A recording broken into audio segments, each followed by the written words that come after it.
Hi everyone! In PUBG Mobile version 2.2's new mode, Gearfront, we've introduced a new gameplay feature, Strange Town. Strange Town has a spooky atmosphere, which spices up the gameplay.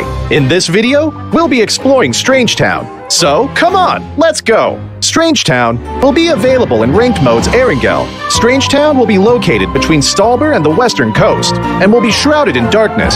It's styled after a medieval European village. Upon entering Strange Town, players will discover that it's nighttime. Experience the return of battles at night. Strange Town has a fairly compact layout, where a tall, mysterious bell tower occupies the center. The four sides are surrounded with houses and cover. Strange Town is littered with Andy's puppets, as well as decorative pumpkins, which really add to the spooky atmosphere. This area's design is full of personality, and we hope it will give players new and interesting combat experiences. Strange Town will be available from September 29th to November 14th, UTC +0. During this period, Strange Town will become an important resource zone in Erangel, and will be a hotspot for trigger-happy players to scavenge and fight. Strange Town will also spawn a recall item, the Respawn card. If a player has a Respawn card, and they get eliminated, they'll be able to respawn and jump back to the battleground. The Respawn card uses a recall tower attempt when activated. With a Respawn card, players can try out more daring tactics in Strange Town and really take the offensive. But keep in mind that the Respawn card can only be used for a certain time after the match starts. The item itself only effective for this duration, and players can only pick up one Respawn card per match. Make the most out of it. After the match has started for a certain amount of time, 2 hot air balloons in the form of Andy's puppet will rise to the air. From the center of Strange Town, players can pilot them to get away from Strange Town and avoid more battles. Once players leave Strange Town, it will no longer be night. Hot air balloons can be flown across Erangel, and you can pilot them again even when you get off. When players are riding a hot air balloon, they'll be able to parachute to the battleground again. However, it's important to know that hot air balloons have an energy meter, and they will automatically descend before the final play zone, after which they'll deflate. Players should take the opportunity to pilot the hot air balloon while they can, and travel to a more advantageous position for battle. Furthermore, players can also ride the cable car at Stalber. There will be 3 cable cars at Stalber that players can use to quickly travel across the map. The new gameplay will be available from October 13th to November 14th, UTC +0. There will also be a disguise gameplay feature in Strange Town for a limited time. Throughout Strange Town, a special item can be found, Andy's puppet. When players enter Strange Town, they'll be able to disguise themselves as a puppet and blend in with their surroundings. It's a brand new, never-before-seen tactic. When players disguise as a puppet, they can still move about, albeit slowly. You can choose a good hiding spot to disguise yourself, and avoid pursuing enemies to survive. You can also surprise unsuspecting enemies by removing your disguise and taking them out. The moment the disguise is blown, you'll become the target for enemies. Once struck by enemies in succession, players will still return to their regular appearance. Disguising comes with risks, so remove it with caution. At the same time, make sure to pay close attention to the Andy's puppets in your surroundings. Any one of them could be an enemy in disguise. If you see through the disguise, fire at will. Do keep in mind that disguises only work within Strange Town. As soon as players leave, they'll revert to their regular selves. So, have fun in Strange Town and experience the unique, spooktacular gameplay. While Strange Town is available, several strange garden parties will appear on Erangel. Players will receive a Halloweeks crate full of extra supplies. From October 13th to November 14th, UTC +0. The crate will turn into a clown crate. When opening the crate, there's a chance that a clown will appear. Make sure to dodge its attacks, and defeat it for advanced supplies and firearms. Strange Town's spooky theme, abundant supplies, and disguise gameplay will give players a fantastically fresh new take on exciting combat. Call your friends now to go to Strange Town and experience all the surprises. For more details, don't forget to follow the official PUBG mobile community. See you next time! Gearfront Introduction. Greetings, PUBG Mobile players! Welcome! PUBG Mobile is launching a new themed game mode, Gearfront. In this video, we'll be introducing the skills gameplay, Strange Town, and more. We hope you'll like it. New Gameplay 1, Skills Gameplay. In the upcoming Gearfront mode, players can have 8 skills to choose from. Each skill has its own distinct characteristics, and players can bring one skill into battle for each match. Different skill combinations will add to the team's tactical and strategic options. Now, let's take a look at these skills in action. Trace. When hitting an enemy, a marker will be shown above their head. These marks track the enemy's movements, even through obstacles. Supply Scan. Use the Supply Scan device to scan and detect nearby advanced supplies. Black Market. Quickly builds a black market shop to conveniently purchase items. Gliding Doll. Makes players soar into the air. Before deploying a puppet for gliding, the puppet will be deployed automatically when used in the air. Play Zone Analysis. Analyzes the next play zone and displays its location on the minimap. Lucky Backpack. Gives the backpack the new ability to convert items into another item of the same type. It also increases the default load of the backpack. Healing Smoke. Throws a special smoke grenade that restores players' health and energy while in its vicinity. Vehicle Airdrop. Throws a beacon, which calls a vehicle airdrop. Skills will be available in Gearfront from September 29th to November 14th, UTC +0. It will be available ranked mode in Erangel, Livik, and Nusa. There are a myriad of skill combinations to choose from, and different combinations provide different advantages on different maps, which provide players with a wide range of strategic options. So, go invite your friends and experience it together. New Gameplay 2, Strange Town. We've also added a new gameplay mechanic to Gearfront. Strange Town. Area Introduction. Strange Town will be available from September 29th to November 14th, UTC +0, and will be released in 2 phases. On September 29th, UTC +0, themed area gameplay will be released, and on October 13th, UTC +0, the disguise gameplay will be made available. Strange Town will be available in Erangel's ranked mode, and is located between Stalber and the West Coast. It's styled after a medieval European village. When players enter Strange Town, they'll enter night mode, allowing them to experience the thrill of night battles. Respawn items. Strange Town will become an important resource zone in Erangel, allowing trigger-happy players to loot and battle to their heart's content. When eliminated, players can use the respawn card to respawn and jump back into the battleground, which also uses a recall tower attempt when activated. Hot Air Balloon. After the match has started for a certain amount of time, 2 hot air balloons in the form of Andy's puppet will rise to the air in the center of Strange Town, allowing players to ride away and avoid confrontation. The hot air balloons can be used to travel the entire map and can be used without limit. Players can parachute again while in the air, but hot air balloons have an energy meter and will descend automatically and deflate before the final play zone. Furthermore, Stalber will also feature 3 cable car lines for players to ride and move around. Disguise gameplay. From October 13th to November 14th, UTC +0. Disguise gameplay will be available in Strange Town. Players will be able to disguise as Andy's puppet and blend in with their surroundings. By disguising themselves, players can escape enemy pursuit and counter-ambush them. But keep in mind that, after being hit multiple times by the enemy, players will return to their normal appearance. Strange Garden Party. Strange garden parties will also appear in Erangel. From October 13th to November 14th, UTC +0. There's a chance that a clown will appear when opening crates, and players can defeat it for advanced supplies and weapons. Other updates. Vehicle Radar Scan. While Gearfront is available, the in-match shop in ranked mode, Erangel, will offer players an all-new feature, the Vehicle Radar Scan. It can be used to easily search for vehicles.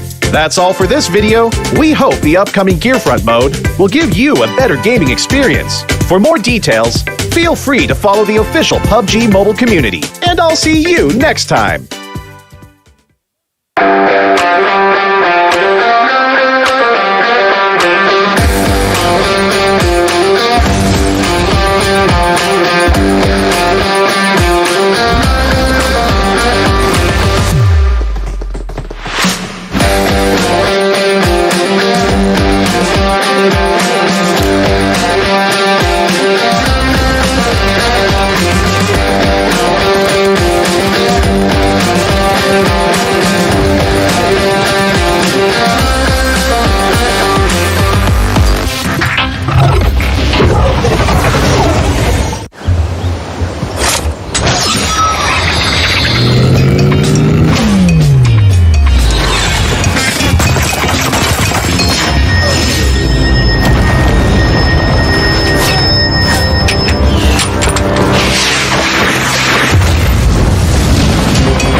Hey everyone! In the PUBG Mobile version 2.2 update, Erangel is getting an overhaul with changes to the map, vehicles, and modes. Without further ado, let's find out what these changes are. In this update, we made several changes to the map. First, the hospital. It's one of the bigger buildings in Erangel. In this update, the following changes were made to the hospital. How to get in and out of the hospital, its structure, nearby objects, and the vegetation surrounding the hospital.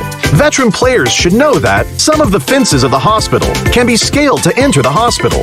The ones near the ridges are how most players enter the hospital. Now, 2 spots along these fences will be blown up, and players can enter the hospital area through the gap directly.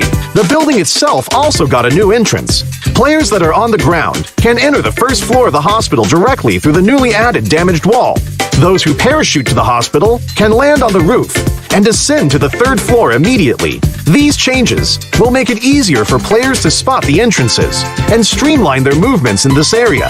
Those attacking and defending will know where they should focus on as well. On the inside, we simplified the structure of the hospital. Originally, the 3 floors had different layouts, and there were many rooms on each floor. So, searching the rooms was very tedious, because players had to go into each room. After the update, the 3 floors are now more or less the same. Some rooms are now also connected, making it easier for players to remember and to search the rooms for supplies. As for the surroundings, we also made some improvements. We added abandoned ambulances and ruined medical crates to the areas surrounding the hospital, so now it feels more authentic. We placed some objects at the entrance of the hospital so that it wouldn't be too empty. This gives players heading toward the hospital a covered area to protect themselves, so they are not directly exposed to enemies inside the hospital. Outside the fences on the side of the hospital, we added a new climbable spot. Players can hide here, or they can scale the fence to enter the hospital. As for the fences by the ridge, since there are now 2 gaps to enter the hospital, we've reduced the number of objects in this area to make it more visible. So now, both attackers and defenders can see each other clearly. Further out from the hospital, we've added some new vegetation, so that players hanging around the hospital will have more places to hide. Milta Power also saw some changes that are mostly in the generator area. Players who are familiar with this area should already know that this section was quite a choke point and was not easy to get in and out of. Those who entered either came out the same way or had to take a detour to the other 2 buildings. In this update, we added a new entrance on the 1st floor to make this area more reachable and easier for players to get in and out. The layout was also modified. We simplified the complex floor plan so the players can see more and plan their routes better. When battles break out in the generator building, players will have more offensive options, making these battles more exciting. In this update, 3 new ports will be added to Erangel. The first port is by Ferry Pier. We added a port here, as well as increased the amount of resources in the area. The Ferry Pier will soon be more abundant in supplies. The 2 desolate beaches to the southwest of Farm and to the south of Sosnovka military base will also get new ports. They will both contain a good amount of resources. Players will also find boats at these ports, so they can quickly travel to another location. So, keep these places in mind, because they'll make for a great landing spot. During the previous themed modes, players really enjoyed the special crates. In the new version, we'll add special supply kits to classic mode. Players will be able to find special supply kits in buildings. There are 3 types: medical, tokens, and military supplies. The resources in these supply kits are very good, so keep an eye out for them when searching. In the new version, bikes will become a staple vehicle on Erangel. In some of the more remote areas, players will find bicycle sheds. Each shed will have 4 bikes initially, and they're first come, first served. These bikes can be collapsed and put into the backpack, so they're really convenient for traveling to other locations. In addition to the sheds, players will be able to find bikes in other areas. With a bike, players no longer have to worry about being too far from the play zone. In the new Erangel, there will be flash shops. They will spawn randomly in outdoor areas. Those who find one are in for a treat, because there are tons of random discounted items. So, keep an eye out for flash shops during matches. Running out of fuel is one of the worst things that can happen while driving a vehicle. Erangel's gas stations will become functional for refueling vehicles. For the cost of just a few tokens, you'll get a full tank of gas. Find a gas station and try it out. These are the main changes in the version 2.2 update. For more details, don't forget to follow the official PUBG mobile community. Winner, winner, chicken dinner. See you next time.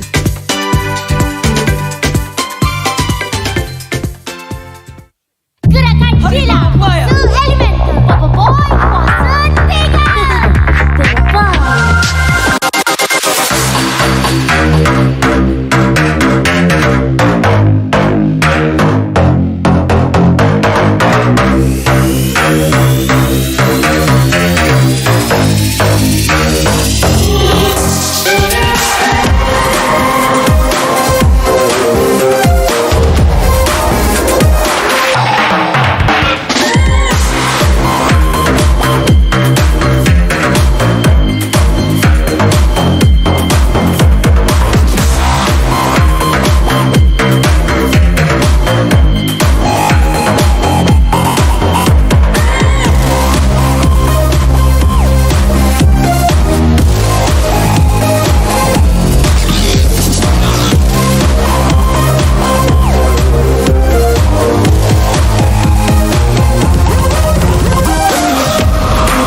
Legendary สวยไหมคะสวยพอคิวค่ะ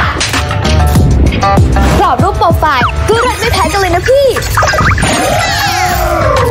แถมยังมีแพ็กเสียงน่ารักของพวกเราด้วยนะเธอไม่ชัดเจนหรือเราไม่มีสโคปจะวิ่งให้เหนื่อยทำไมขึ้นรถมาดีกว่าไม่คือที่เธอเอาละนานPUBG Mobile X4 Eve ไอเทมพิเศษสุดคิ้วจากพวกเรามีแล้วแจ็คพอตแน่นอน PUBG Mobile X4 Eve ที่หนึ่งในใจฟีดเลย Winner chicken dinner Good morning. I'm Theo from GNexus. We are doing my edition of voice pack. This voice pack is for the community and for the fans. Let me drive, baby. Baby, I got you. The experience so far, I feel like I'm an artist because this is my first time. The experience was fun. It was strangely fun. I'll go from the back, baby. Nice one. Because it's too early today, so I decided to came here a day in advance. So I came yesterday night and I opened my waist. It was super jam. So I closed my waist and I waited until midnight. Only I came to KL and I just checked in hotel and I just sleep. Yeah, it's also my first time doing vlog. It's a very strange experience also because the moment I enter my hotel room, the first thing I look at is there anywhere I can put my phone to because I don't have the tripod with me. Anywhere I can put my phone to record myself. Oh, there was here and here and here. And then I had to just record, then record myself, checking out this and that, driving here. It was something I always wanted to do. I just didn't expect to do it like now.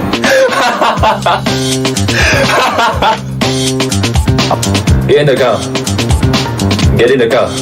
So the favorite thing about having my very own voice pack is that I can add in my own style, my personality to it to make it different. Wait first, baby. Let's go. Hiya! Five flying. All those with babies. Oh, sorry, baby. Let's live, baby. I got you, baby. Get behind me, baby. Oh, and nobody but you. It was freestyle. It was last minute, but I think it was a good one. So other than the voice pack, there's also something special here. So you guys can stay tuned. See you.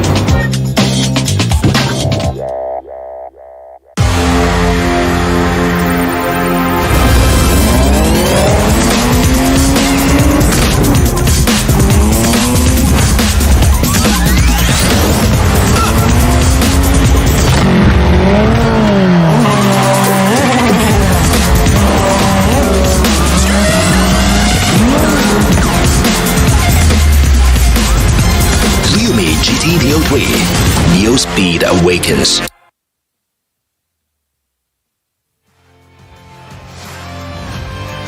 Hello everyone and welcome back. This is PMPL SEA Championship Fall with me, Tash Buddy alongside Contra. Today is day 2 of week number 3 and we're starting to see all the sleeping underdogs, Sleeping giants, I would say. start to wake up. That's right, and of course we see a lot of great, pleasant surprises in store for not only us, but for all of you guys back at home. So we want to start the day right, and with that, first we'd like to thank all of our partners for making all of this possible. And let's start off with our official smartphone partners, the GT Neo Tree. With that, the Neo Speed Awakens, and of course, all thanks to Realme for all these great offerings, as you can upgrade your experience on the PUBG Mobile Battlegrounds with the Realme GT Neo Tree. And of course, other than that, we also have to give thanks to our official live stream partners. It's TikTok, where you could hashtag be the one with the TikTok challenges. That's right. And last but definitely not least, if you guys are hungry and it is now about tea time, don't forget, guys, you can get 50% off discount with Grab Food when you use the code PUBGM. So for first-time users, only terms and conditions apply. If I were you guys, I would order myself a cheesecake. He got me one just now. As well as a coffee because that is so good. Well, there's going to be a lot of things that you guys can find in your super app. Just go ahead, download Grab Food if you haven't got that already. Man, you must be living under a rock. But you know what? If you guys have not found out what's really the format and the schedule and the rules, who are the teams playing, let's get on board into the program, shall we? Because we are about to kickstart our 5 matches real soon. Okay, so yesterday, let's do a quick recap.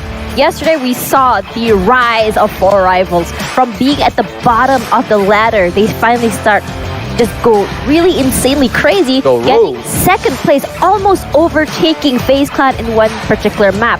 On top of that, DBD as well started to show us that what they are made of. We talked to them yesterday, then they wanted to just have fun and make sure that whenever they play, they want to make sure that they will not be regretting it because they want to get top 5 for this week. That's right, and man, this is a brand new day with a lot of teams here still vying for the top 16 spot into the grand finals, and therefore every points that they accumulate throughout this week itself would be vital for them to proceed forward in the competition. Speaking of which, of course, we'll eventually bring you through step-by-step processes of how things are being run here at the PUBG Mobile Pro League Southeast Asia Championship Fall 2022. But first, Cash, let's run them through.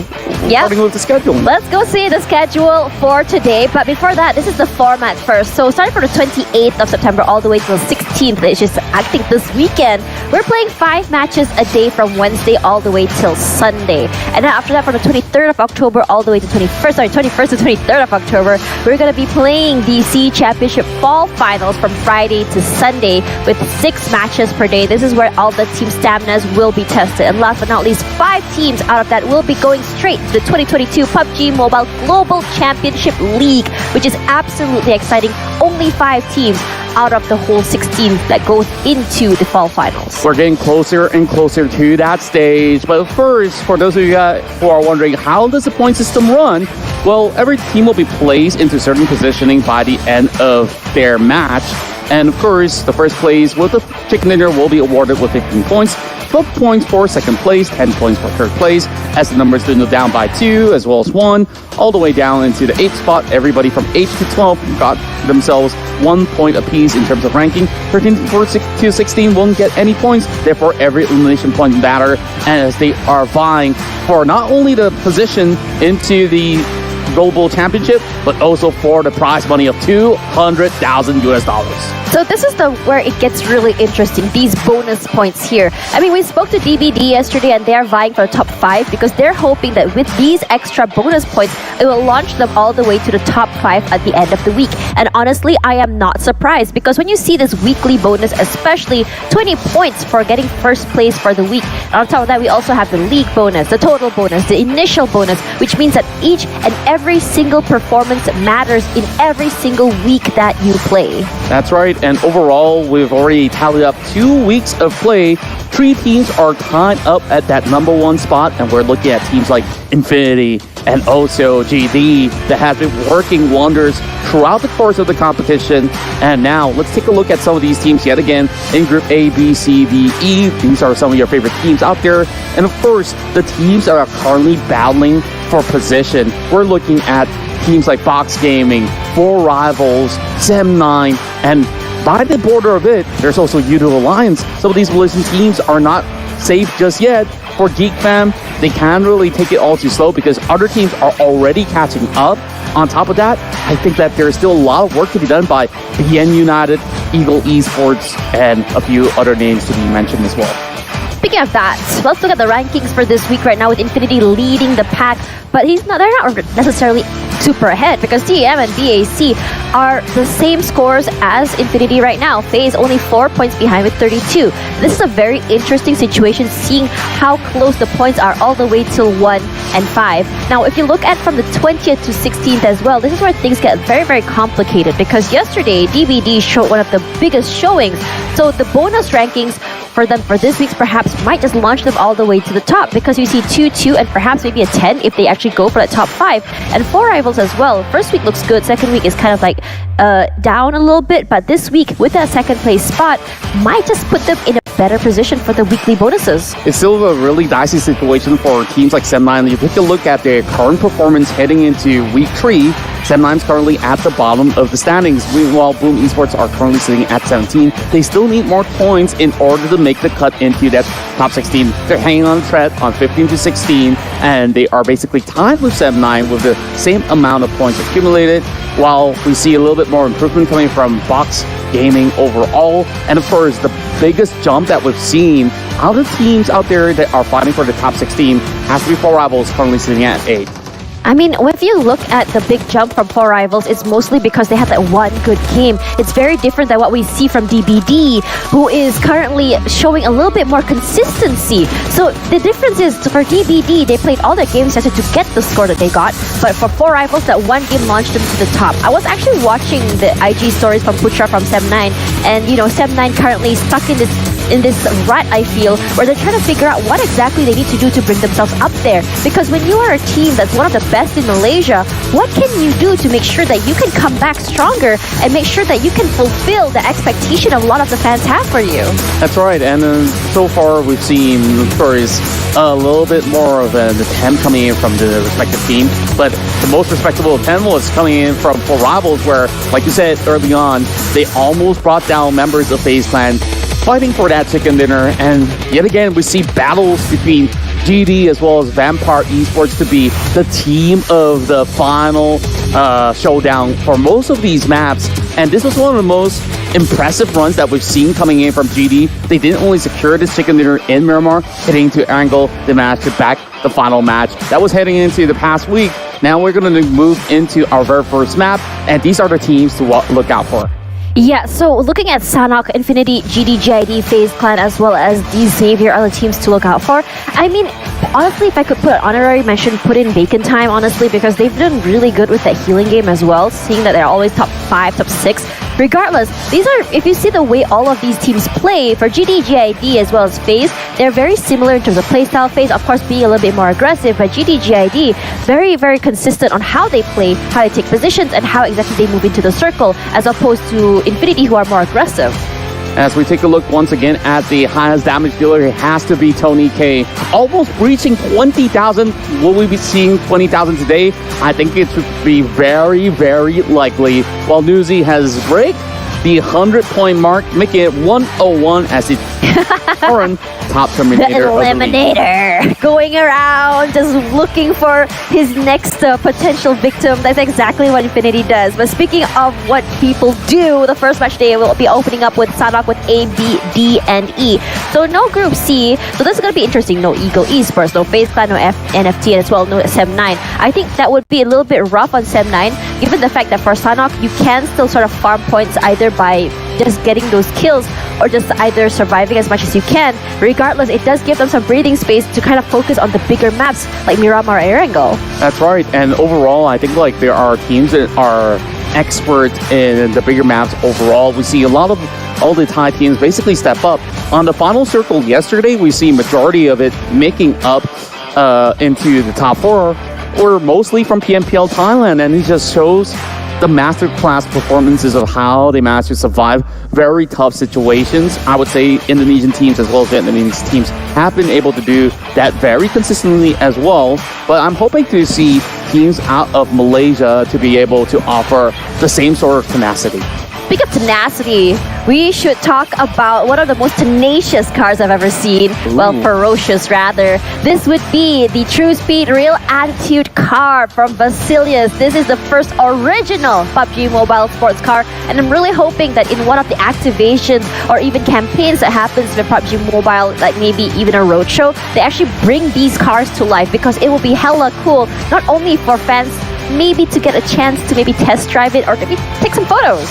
Perhaps so, and who knows, we might actually see that happening in one of these big events that will be held some parts of the world eventually. So keep your eyes peeled out for that. Well, Global Championship. You can basically secure it in the game. Why not do that? Yeah, but if you guys are more into the spoopy season, we all know that pumpkin season is now here, which is the month of October. So enter if you're there. The Strange Town is available now in PUBG Mobile. Play with your friends, have some funny spooky moments, or be the spook if you want to. I don't know. I always think about Friday the 13th, you know, Jeff the Killer. Okay, well, if you do get a chance, what would you dress as? Jeff the Killer. Oh, good choice. But again, I have to ask, what is your A skill, Tash? Eating. Did you see how fast I demolished the cheesecake you got me earlier? Oh, yeah, that was less than 5 seconds. Exactly, I was starving. I think mine is drinking. Energy drinks. Energy drink. That's actually really scary when you think about it. He goes brrr. I get boosted up. I get to run a little bit faster in game. Why not? Well, you guys could also land yourself some cool set that's currently available in the new Royale Pass. It's going to be the Pavorian Fox set as well as the Modest Fortune set, which is going to be here only for some time. Make sure you secure it before the season ends. Yep, it's in the new Royale Pass, which is available right now, but there's also something else for you guys. If you guys are just dying to go on a journey to an island, and right now it's monsoon season, why not go to Nusa Island instead in PUBG Mobile? This is the new Nusa map, which is available right now, where you're able to not only use a tactical crossbow, but you are also able to burn down buildings. Well, that's right, and on top of that, we have brand new voice packs. Early on, before we start the show, we are here preview making his own reporting. We even have voice packs coming from Tony K, Baby La, and also many more. We have Silence and even Capone. Wow. How does Tony K sound like? That we'll have to find out from, you know. Why must you make me want to buy Tony K's voice pack? You just gotta pay for it. I just gotta hear how he sounds like in game, you know. But speaking of in game, we also have Bobo Boy Kwasa Elemental.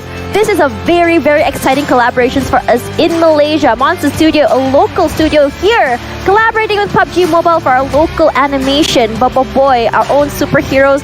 Bobo Boy Kwasa Tiga. You know that one? I'm a little bit more of a boomer, so understandable. I think I have to catch up. But you guys can catch up to this. There is the PUBG Mobile Campus Championship happening real soon for the second qualifier. Make sure you scan that QR code as you can vie for that 40,800 ringgit. This is the last chance to qualify for the PMPL SEA 2022, so make sure you don't miss it. Yeah, this is the time where you can show everyone in your campus how good you are in PUBG Mobile. You know that meme where everyone's just hanging around the party and then you're just standing there like, they don't know I'm a PUBG Mobile demon. Oh, yeah. Yeah, that's the one. So that's when you get to show yourself and be the one. Yeah, exactly. Be the one by joining the PMCC. Regardless, after this, we're gonna... We're on the same page here. I think we're starting to understand each other. So just for you guys at home who don't know, this tournament is our first time actually casting together. So we're like trying to figure out how exactly we tick. And turns out we're starting to be... in sync? Yeah, we're in sync right now. GD, GID for Sanok.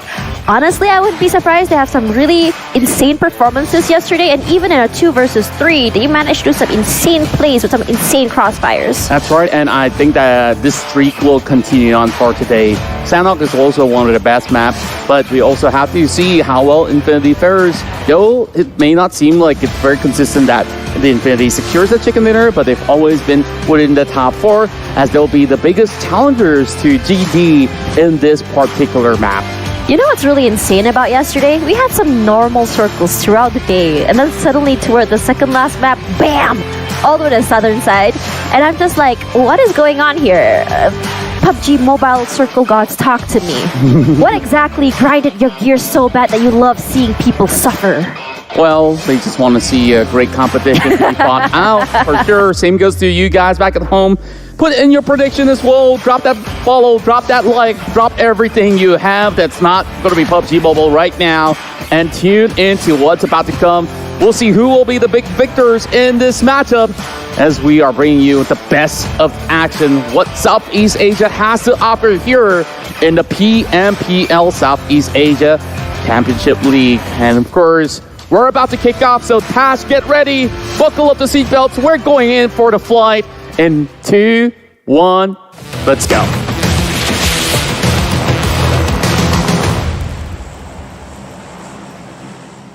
always leave it to Contra for an insane intro. Love it. Starting off really high energy today.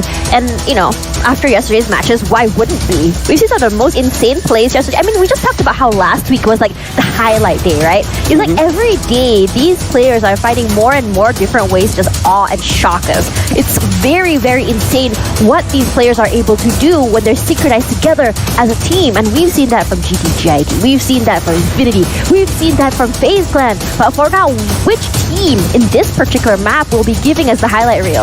Well, I'm taking a look at what's going on over on Hot Team. We see Alter Ego separating into different sections of the Alpha camp, while two teams are battling for that spot inside the city of Hot Team, as DBD are looking to challenge the rest of Boom Esports. If they do win this trade out, hey, they're going to position themselves real well. Circle does appear over in the southern corner of the map. Let's see how quickly can DBD have some of these scores. Aka already picking up that AK.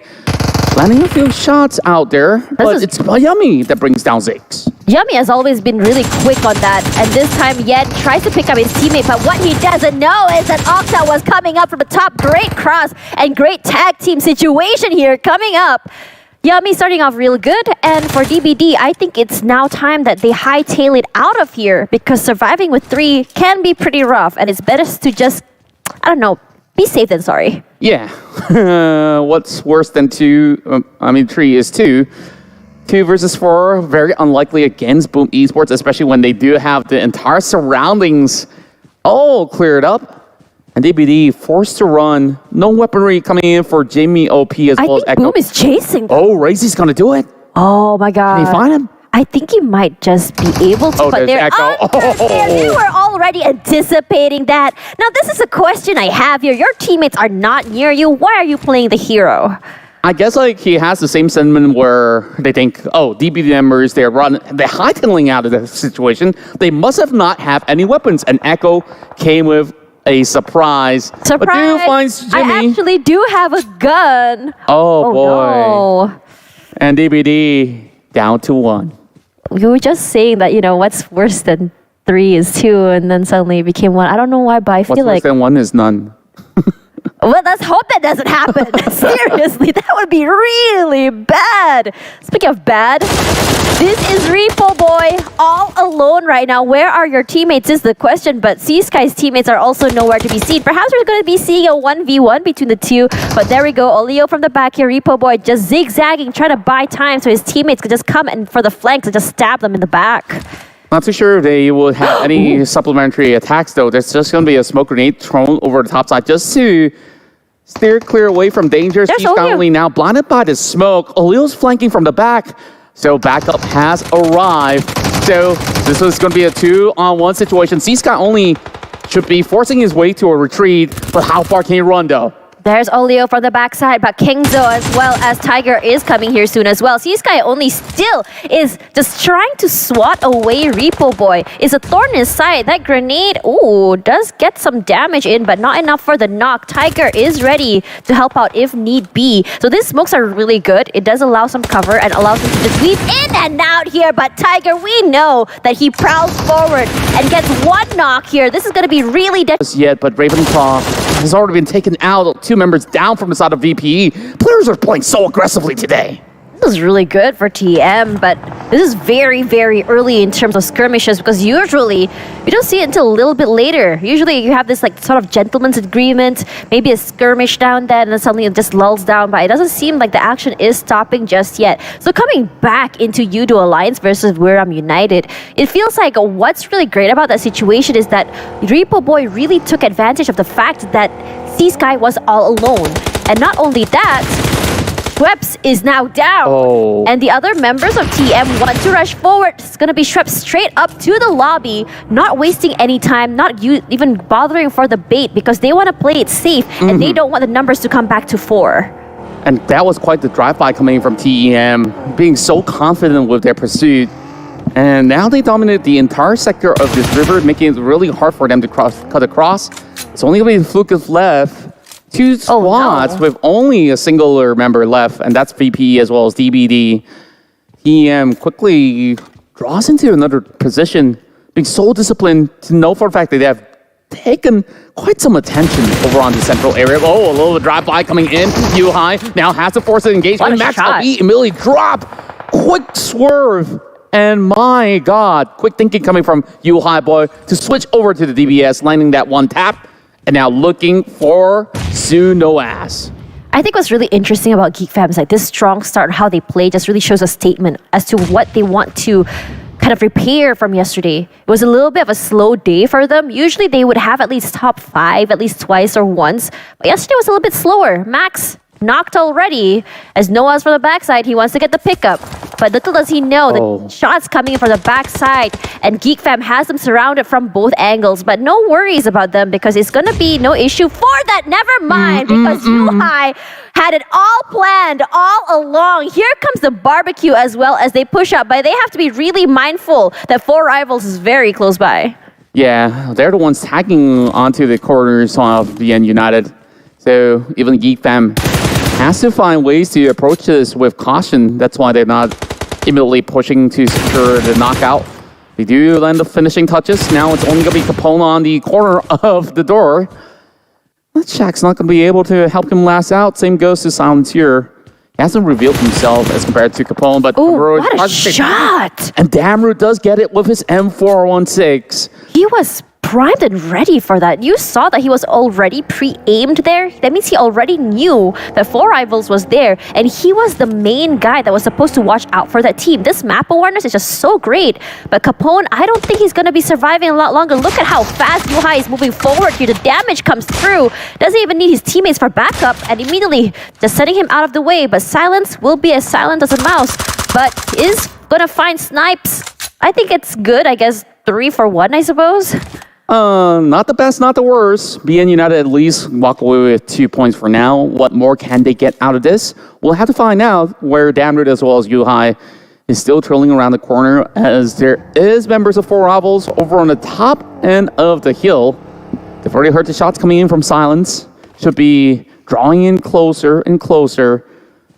I think they'll connect a nade, but there's no windows for them to prime right inside. Voki has got his eyes pretty close by. Remember, Flukif all alone. Vampire Esports gotta tread lightly though. Fall has something fired over on the side of Yuhai boy, hiding behind that rock. As Yuhai, we saw that sort of push with full confidence all alone to bring out Capone. Sure, Silence want to avenge the death of his fallen teammates, but not much that he can do for now. Are they aware that Fluketh is up there is the question. So. Yeah, maybe, because look at how Damroot is moving here. It's kind of like stalking. Oh, he sees him? Yeah, he does. He's very aware. He's been very quiet about it as well. So this might be a good thing, considering the fact that if he's able to get the extra point, but Yuhai will be in trouble next. And Silence is always just so sharp. See He's how on the red long, dot. Exactly, with the red dot as one. Number 2, how long has he stood there staring at Yuhai boy, just challenging him to come out? I'm not too sure how would Damroot approach this, because now they have to go in for the revival as well. Geek Fam, despite walking with those 3 points, they suffer the same fate. This is the most aggressive we've seen players go in less than 10 minutes. I'm enjoying this full-heartedly. So and guess what? Alter Ego arrives, steals a point away from BN United. Oh man, this is why this map can be kind of difficult. You want to have all these all-out fights, but because the map is so tiny, you have to be mindful. There's going to be another team on one side. Every corner of the terrain is not safe. And plus, look at where the circle is. It's toward the tiniest island in all 3. And every other team, they're fighting for this hill. We understand why they're battling for this huge control over the course of the peninsula, and we're already seeing big in time. All decked out. They usually loot plenty over in the corners of Sami. SLD will have a lot of areas of play for himself as they continue to go on the 2-2 split formation.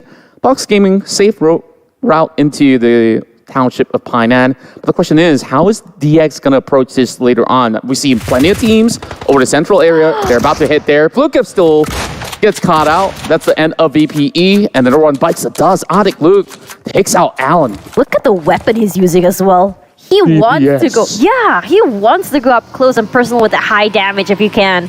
Regardless for Yoodo Alliance, they already are doing so very well. 3 kills already in their pocket. Now, coming in through blue zone can be a good thing, but getting into the circle can be another. Regardless, they are trying to find the other members of GIDS. We've seen this aggression on the second week from Yoodo Alliance, and we saw a change because they were getting knocked out so early for it. I'm curious to know if they are going to be playing a little bit more aggressive today compared to before. We would expect them to do so, as Yoodo Alliance have been able to prove that they have been an worthy adversary to many teams that have been standing to challenge them toe-to-toe. Now, Geek Fam only relying on Damroot. I don't think Alter Ego has any clue that he's hiding right behind the rock. He might be able to get, at the very least, one pick-off if they were having a straggling member to be running down the hill. Fnatic, he's got his helmet shred much early on. I wonder where the damage came from, but thankfully he did survive the brunt of the damage. Bacon time, still on the corners of Sami. Not going to be making too much of a drastic movement while being united. Doing exactly the same, hiding inside those huts. It's going to take a while before these solo units bow out. GD now forced outside the blue. Same goes to Buriram United, Infinity, as well as Yoodo Alliance. Damroot all alone at the bottom of the hill for Alter Ego.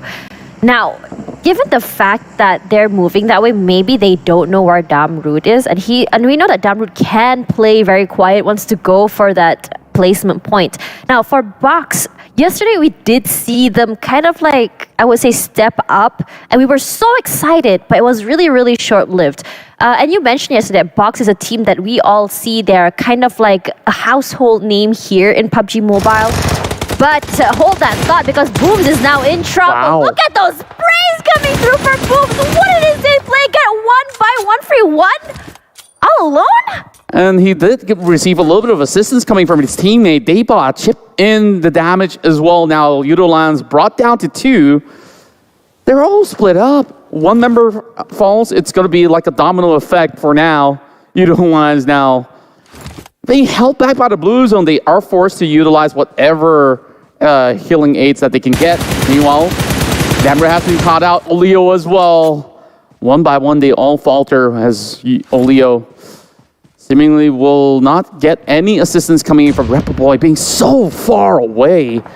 And GD just always being so sharp. I'm not even certain if they could basically get out of this hole where I don't even want to call it the hole. I think it's a hill.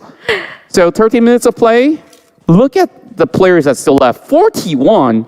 Usually it only happens by phase 5. Yeah. So they're speeding up every single processes. Whoever plays outside of the play zone don't really have the best ability to get by.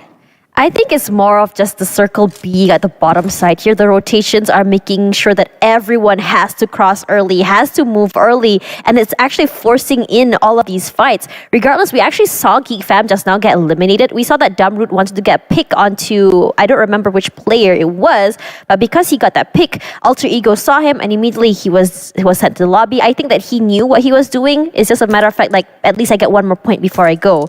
Regardless, now for Boom Esports, they're having trouble here. They cannot cross in front of where they are right now because 4 Rivals has full control of that area. And if they were to cross through the blue zone, I think it's very much possible. The 3rd zone circle doesn't hurt so much just yet, but it's going to be a very long rotation for them. It's a long process, I would say. They finally spot a bike moving over coming in from Boom Esports, making a little bit of noise. April will give them a little bit more of a warning so that they don't cut into the terrain. A little bit of a mental warfare being brought forward by the likes of 4 Rivals as Daybot decides not to pursue this any further. Repaboy only has 3 first aids. Oh boy, I think he's going to be looking for the crate of his fallen teammates so that he can basically restash. Oh, that's smart. Wait. What's going on? Oh man, I thought that they were hiding on the top of the hill so that they can catch Repo Boy as he's running I away. think they're just passing. It sounds like, okay, I don't know if you know this fun fact, but did you know that chimpanzees, they are the type to actually fight with each other, and sometimes they let the chimpanzee they're killing go away, thinking that they're safe, and then they sounds very. And then they kill them. They catch them again and kill them. Oh, it sounds very brutal. Well, I don't think I'm ready for this so early today. Anyways, I mean, humans as well. I mean, we're far relatives of no, we're the hierarchy. closest. We're the closest to a chimpanzee. Okay. Yeah, you learned about chimpanzees today. So, should I be concerned I don't know. I with find that fact that you just chimpanzees gave me? are so insane. Anyways, back to PUBG Mobile. We have GID now pursuing Buriram United very close into the sector. Wait, you're running into heard some of these movements. They bought over the top side of the hill. He does not witness this, but random shots have been fired, and that will be an open terrain that is walking on a trap set by Buriram, and they will eventually pay up for the dear life. There goes GD. Very early onto this game, falls off at 14. Only 3 elimination points, and Buriram has got all smiles on their face. You know when people set up mines, like landmines, and you hope that they walk on it, but like mining P is the landmine. You didn't see the landmine, but he gets up and shoots you in the face and then finds another one. And I'm just curious My to know. name, P. Yeah? P stands for Punisher. He punishes them. Oh, wow. Well, that's actually really good. You're still on fire from yesterday, man. Yeah. Somebody put out the fire. I'm burning up. I don't know. I still think it's the coffee from yesterday, man, that I got you. I got a refill today, so it's all good. Round 2. Yeah, we got more and more coming up. Appy ain't so happy about the situation that he's in, but he does find Yummy moving across. He see a glimpse of the pixel as he will immediately skirt off with the vehicle that he has. Boom Esports, they were allowed the entry into the island as they will be getting past the ruins, but Painan is where the fight's going to be at. Box Gaming booked themselves the perfect location. This feels like deja vu, but look at this aggression coming in from Yummy. Boom Esports today just showing what can happen when they have a good start. And I think we're seeing that from 4 Rivals as well. They're still very much alive and kicking with 4 members still. And the momentum is kicking in really strong for 4 Rivals. But for Boom Esports, even though they lost 1, I don't think they're slowing down anytime soon. But it's a team that is kind of struggling right now would be DBD, BN United. And these are teams that honestly surprising because look at GD, VPE, and Geek Fam. Some of the strongest teams are out really fast. Oh, they spot out the rest of Alter Ego. Boom Esports hoping to pick up this fight. Remember, BN United has a solo unit hiding inside the shack. They should not run any further. Octa being out in the open, he's the only one pursuing all of this. He spots out the rest of 4 Rivals, cutting across with those vehicles as they go for that quick rotation back into the city of Painan. And as the areas restrict into the middle, Infinity has been moving rather quietly into this matchup. Without the presence of GD, this is a team that we're hoping to see show up yet again. Look at BRU, they're so far away. My name P is just waiting on the edges, hoping that the Infinity will leave this terrain, but they still have to circle. It won't be anytime soon. 4 Rivals will approach closer to Box Gaming. Let's see whether we'll pick up a fight. This is interesting. Neighbors, but you don't like each other. But for 4 Rivals, they know when to be aggressive and when not to be. They're not rushing in like what we saw from last week. We hear shots, but not necessarily having to push in is what they were trying to do.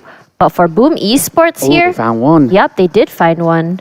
And that's the end of DBD. That's so sad. They've had the roughest of run, and I think Boom has completed the finishing blows to the team that they've been seeking out for the longest of time. TEM comes in with 5 elimination points while there's still a chase going on coming from Boom. They spot out members from the side of the Savior. There's over on the top side of the hill, but the problem is this. Take a look at the minimap. Boom Esports, they have to cut across. They only have 37 seconds from now. And Yummy, he doesn't really have much time. He's going to spend a little bit more being depleted by the zone itself. Octa forced to basically take a little bit of a swim if he needs to. And those kind of smokes aren't exactly helping them, while Lambo will go in for those random taps of spray as we see Kwang of SLD take one member out of the side of Bacon Time. This is just rough when you are getting kept outside, but this is the problem when you are going to be rotating in a little bit too late. And on top of that, DX has the higher terrain, but this separation of 2-1 makes things so interesting from Boom Esports. There's a lot of trust put into Yummy here. Does take a lot of damage. Hexa's getting knocked out. Well, almost. But if you see on the other side of the map here, looks like TM is in trouble. Regardless, TM has been eliminated. They do have 5 points in their pocket, so they're going to be pretty okay with that. Yeah, 21 minutes of play, and we're seeing full aggression coming in from all corners of the map. D Savior managed to punish one member of Boom Esports cutting across.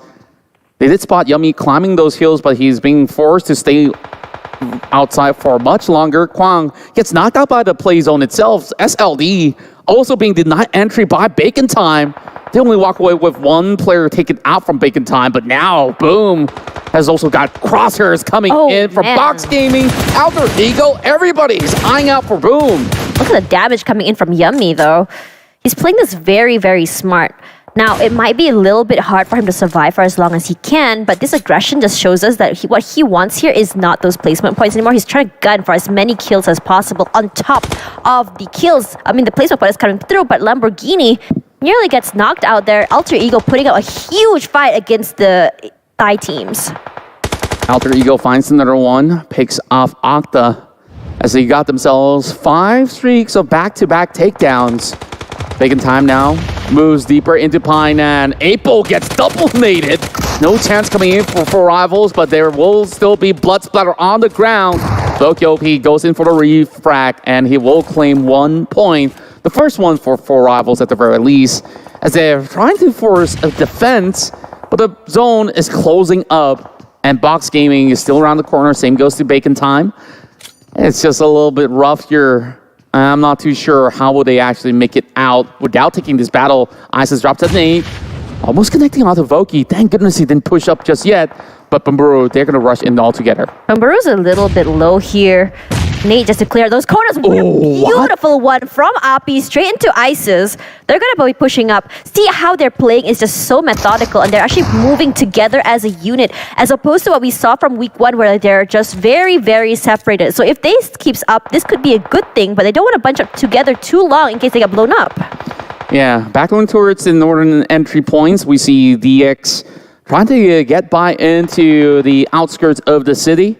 They should be able to take control of this entire area, but Rapid Boy, though he might just be alone, he has a lot of area of coverage on the top side of the hill. But DX, they see all these movements coming from the rest of 4 rivals as they pursue Box Gaming. But there's too much pressure mounting onto the Malaysian team. Nate's falling in. Bensu finds one. Rabbits was the one that tags one player out of 4 rivals. Still hunting out for the number as Appy cuts across. He tries to go in for entry. Bensu gets delivered that free pointer. Thank you very much, DX. You did the damage, but here comes refracts coming in. And this is just looking worse and worse. Bensu gets a clip onto Appy. Takes those points. Box Gaming having the best performance of the holdout as they will celebrate a 5 streak of kill. Survivability is great for 4 rivals, but they're not able to just continue on till the end. Regardless, Infinity is one now in a pickle, having to fight DX for this spot. And they're a little bit low in terms of men. Lost 2 players already, and Lamborghini, he has the upper hand here. Look at how much control they have of the entire circle. And now Box trying to come through. Oh man, break, not a great situation. Eats up that nade. His teammate from the backside, Trisme, wants to push up as well. They know a general idea where he might be, but not exactly where he is. They're just going to be forcing kills outside of the play zone. Rapid Boy still finds one. He's trying to get everybody on board, and he will crush the rest of Infinity before falling out. What a finishing blow dealt by Yoodo Alliance as they secure a 5 elimination point finish at 5th spot. This is a great thing for them because it means that before he went down, got 2 more points. Regardless, trust me, this is a great opening from him. Takes up a lot of damage from the blue zone as well, but he's not going down behind without a fight. Now for DX, what they've been doing is third partying, and it's been working out so good for them. They have gotten a few more picks, but in terms of BAC and AE, no one will be coming here. We'll be having a non-climatic ending as the other 2 players here from BAC and Alter Ego will just be playing the healing game. I'm just curious which parts of the map they're in. We're going to take a look in a short moment in time, but the Savior, they played really safely. They moved in step by step into the circle, and now they are uncontested. Look at this. Wow, this is a very interesting healing spot, which I really like. As usually it's inside a shack or inside a house. This is the Nobody first would time. suspect him. Exactly. No one Does he have suspects angles? the bridge. Can he shoot members of No, DX? because They're already celebrating. look at the terrain there. It's actually hiding them behind. They can push up if they want to, but they have no clue where he is. So I just love that dude is just blowing everybody a little bit of a kiss. Thank a little you, bit more love. Can we see more dance moves? Oh, Thank there we you, go. Du. You know, we're having a bad day, but Du is just giving us all of the I don't love. feel like I'm having a bad day. He's making me feel very, very happy. Thank you, Du. Okay. How many did he have? How many med Sets of packs? dances. Oh, my word, Lasso Wait! gets him. No way! No way he got that! No. What? He sees him all the way up top. This man has a That magnifying glass. That tells you that they have microscopic eyes. Exactly. Microscopic eyes coming in from Wait, Lambo. how many does he have? Is that last one?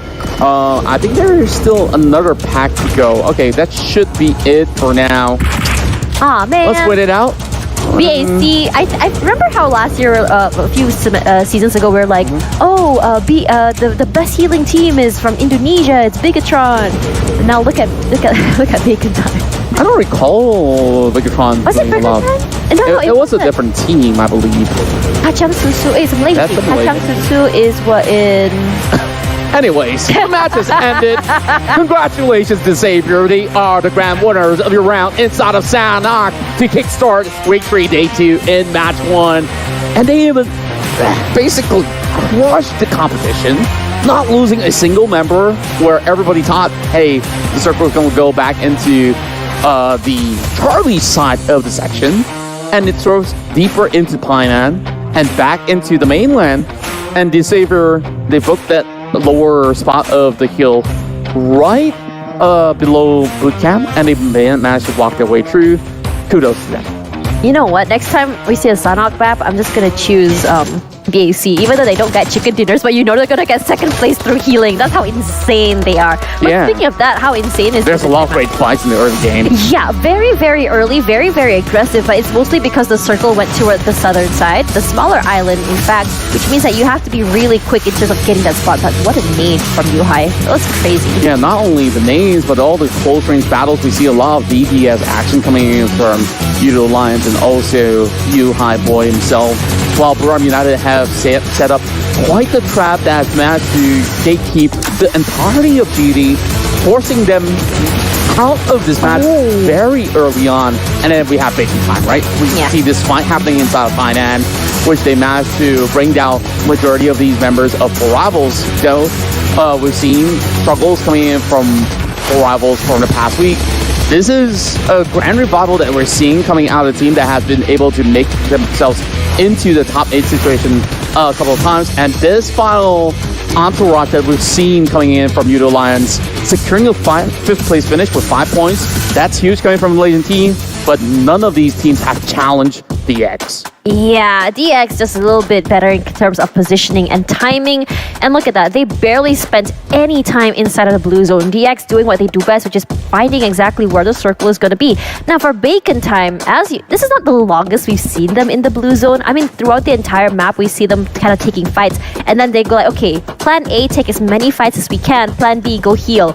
Which is what exactly they did till the end. Alter Ego as well. Not too shabby, and Box Gaming. This is one of their best performances so far. And finally, we're seeing the rise of the Vietnamese team, Box. That's right, and we see 2 Vietnamese teams over on the top 4. I think this is a great sign of hope for the entirety of the region as well. DX heading into this week, coming back stronger as it progresses, as they manage to close out the match with 22 points. But coming in closely from the rest of the squads, you see many of these teams stacked close to each other. Bacon Time with 17-15 for Alter Ego. Then you have Box Gaming as well as Yoodo Alliance, both tied for 11 points in the top 5. This is really interesting as we start seeing the teams such as VPE, SLD, GD, Geek Fam. These are teams that we expected to be at least on the top 5. But we're seeing teams like Box Gaming, Four Rivals go up now.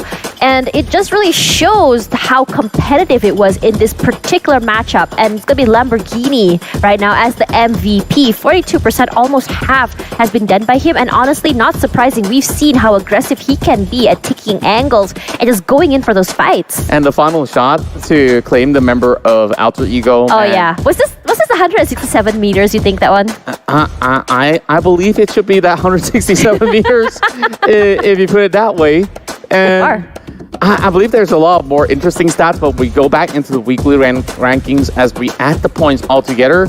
Alter Ego as well as Bacon Time, they move up a couple of spots. Alter Ego currently sitting at third place, overtaking Infinity by 1 point, while Bacon Time with his second place finish got themselves 45 points. Now moving into 6th, the Savior with the chicken dinner are now headed into the top 5, but we see Yoodo Alliance now approaching to 11th, and Box Gaming, remember they were near the bottom? Now they're not. 14th place with 26. This is I would say the great thing about PUBG Mobile is that, you know, basically every round is an anything can happen moment so long as you go into the next map with a different sort of mindset. Getting these points are great because it really launches you all the way to the top. And on 14th place, finally after 3 weeks, we're starting to see them here in the middle of the ladder.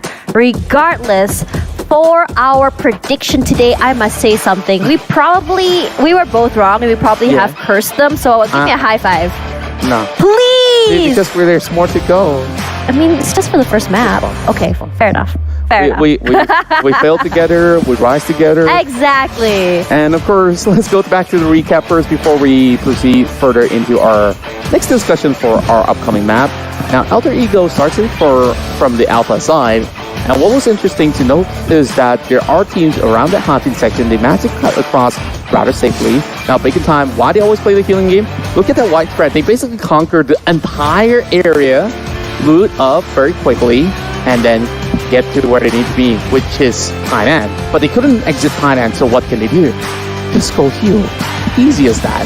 Well, DX, they came in from the main peninsula, moved in from the boot camp section, and they stayed put from there onwards, and that circle just strings further and further into the areas of DX, where Alter Ego, Bloom Esports, they were not allowed to proceed forward because of their aggression that has been shown.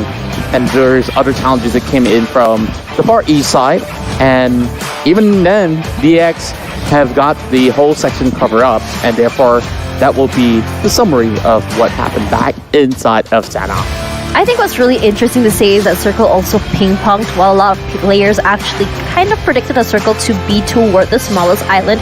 What happened is he ping-ponged toward the eastern side of Hainan, which means that players were moving in between the two islands. And whoever that was already waiting on the island would obviously have the upper hand. Regardless, I don't know why, but DX seems to have great understanding of how the circle would move. And in terms of their, predictions has been pretty great as well. I mean, we did hear from Geek Fam in terms of Yuhai, they would say things like, oh, if it's a circle like this, we can already predict where it's going to go. But even they had some trouble trying to figure out where exactly it's going to go between the main island and the smallest island. Yeah, overall, it has been a really tough placement for teams to really place themselves, and with such a hard rotation going onto some of these corners, the only two teams that does have vehicles for choice was for Rivals, where they managed to get into Thailand, but they couldn't safely cut across. We saw how DX denied their entry along with Box Gaming, and there's just no way that they could escape some of these grasps. But let's take a look at some of the summaries here as we match both Bacon Time as well as DX. I mean, if you look at in terms of damage, DX didn't really go into head-on fights. It was mostly third parties as everyone is trying to swim across Hainan. So all DX had to do was third party and just shoot from the side, and that's where most of the damage or majority would come from, as well as the eliminations. Now for Bacon Time, this is where things got really interesting because they only really took fights in the beginning of the map, and then as their numbers dwindled, they went toward the healing game instead. That's right, and as we move forward from our past game, we're going to be looking at what's about to come into the map of Miramar. Buriram United has shown us that they have been performing with outstanding numbers, sure, with the highest ranking points. They make the cut into the top 5 very frequently, but FaZe Clan, when they do swing, they swing really hard. PEM has gotten quite a number of chicken dinners throughout the past week as well as this week itself. By playing inside this map, we just see 4 of these names coming in from PMPL Thailand to be dominating in this matchup. It's a very interesting situation now. BCDE means no Group A, no Xavier, and I think they're very happy with the points they got in Sanok. Especially anyway. No Buriram and TM. Yeah. That's huge news for everybody. Exactly, but for Rivals, if I were them, I would want to play this map because this is when our momentum's really high. We're doing really good in terms of survivability, and I'm really hoping that their momentum can bring on over to the next match when they finally come in. Regardless, for Sem 9, they haven't played yet today. And after I said about, I think, at first, like, we didn't really understand what was going through their minds. But seeing Putra's story about kind of being frustrated, I think that today might be a different day for them, trying to figure out, and exactly, it's like a test of will, if you may, on how exactly they want to tackle this situation. Sometimes your biggest enemy can be yourself, and I'm really hoping that the Tigers can come back stronger and overcome this. When I used to manage team, I always tell them that the biggest enemies were never really the ones that are presented to you in that competition. It's more of yourself. How much do you trust yourself, your capabilities, and how much can you offer to the table to your teammates so you could basically hold your ground. And always remember, another day is always another chance for each one of them to shine. Though they have had some really bad runs overall, this is definitely words to those that have not been able to see the glorious chicken dinner so far. Whatever happened yesterday, put those feelings of dread and gloominess aside, because you gotta start off with a smile, come in with positivity that you can't win that chicken dinner. So hopefully we get to see some of these teams really step up their gameplay. Though, of course, statistically, there has been not much that has been coming up, hopefully for rivals as well as Sem 9 inside Myanmar. But put that aside for now, because we got more of all these news for those of you guys who are anticipating tournaments, and now PUBG Mobile is offering you that with a PMCC 2022. Yeah, this is your last chance to get to PMNC. To go to PMNC, you must go through PMCC. And as I said before, this is your chance to show everyone what you're good at during campus. I remember when I was in university, I wasn't really good at, diving, archery, and all that kind of stuff that they had. But once Esports Club came through, that was when you actually get to say, like, this is what I'm great at, and let me show you guys the other side of sports, which is esports. That's right, and overall, I think you gotta find good balance in life, and first, studies come first, but you could still enjoy yourself and prove your worth in the battlegrounds here, where you just might be the next superstars of PUBG Mobile, either in Malaysia, in the M1S GPH region, or even in the Southeast Asia bout. So we're seeing a lot of great talents that have emerged throughout the span of the years that PUBG Mobile has dived into esports, and so many great names have been able to comp their name in history. Teams like BTR, teams like RRQ, and even Sem 9, when they were known as Yoodo Gang, they have gotten the Southeast Asian Championship for Malaysia.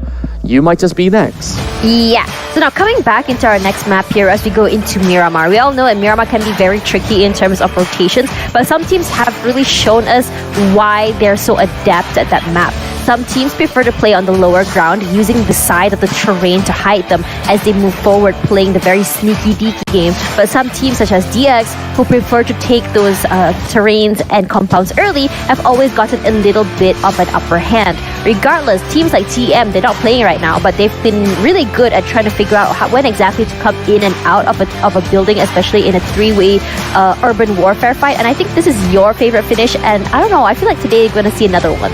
Hopefully we would see another urban finish, but in a different city. We've seen a couple of all these circles pulling mainly towards the Las Vegas area.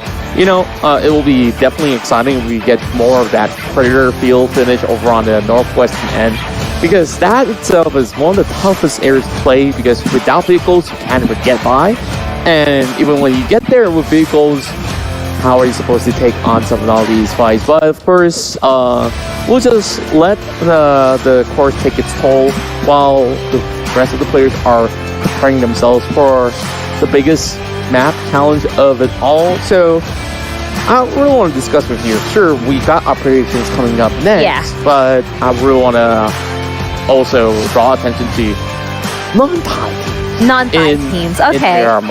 Okay, who has impressed you the most? Non-Thai teams. Honestly, SLD.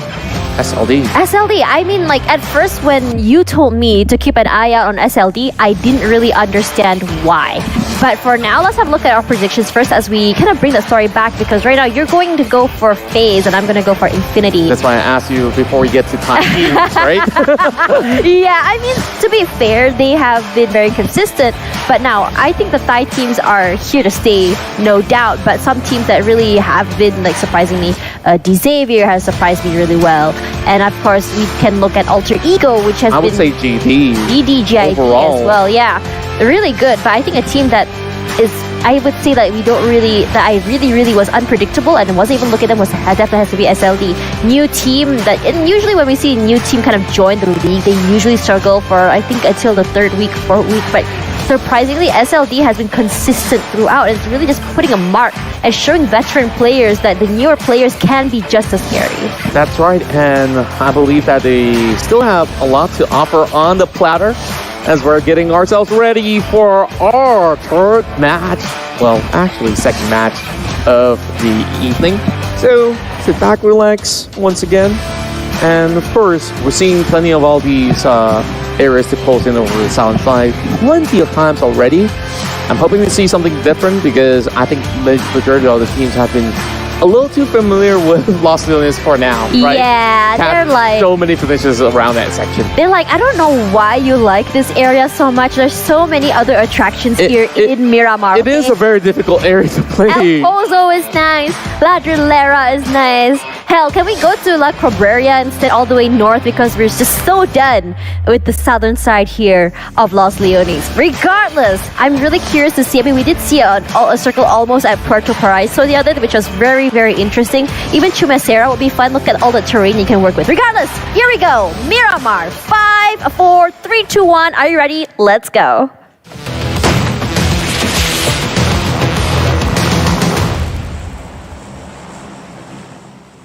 Always a sunny day heading into Miramar with clear weather.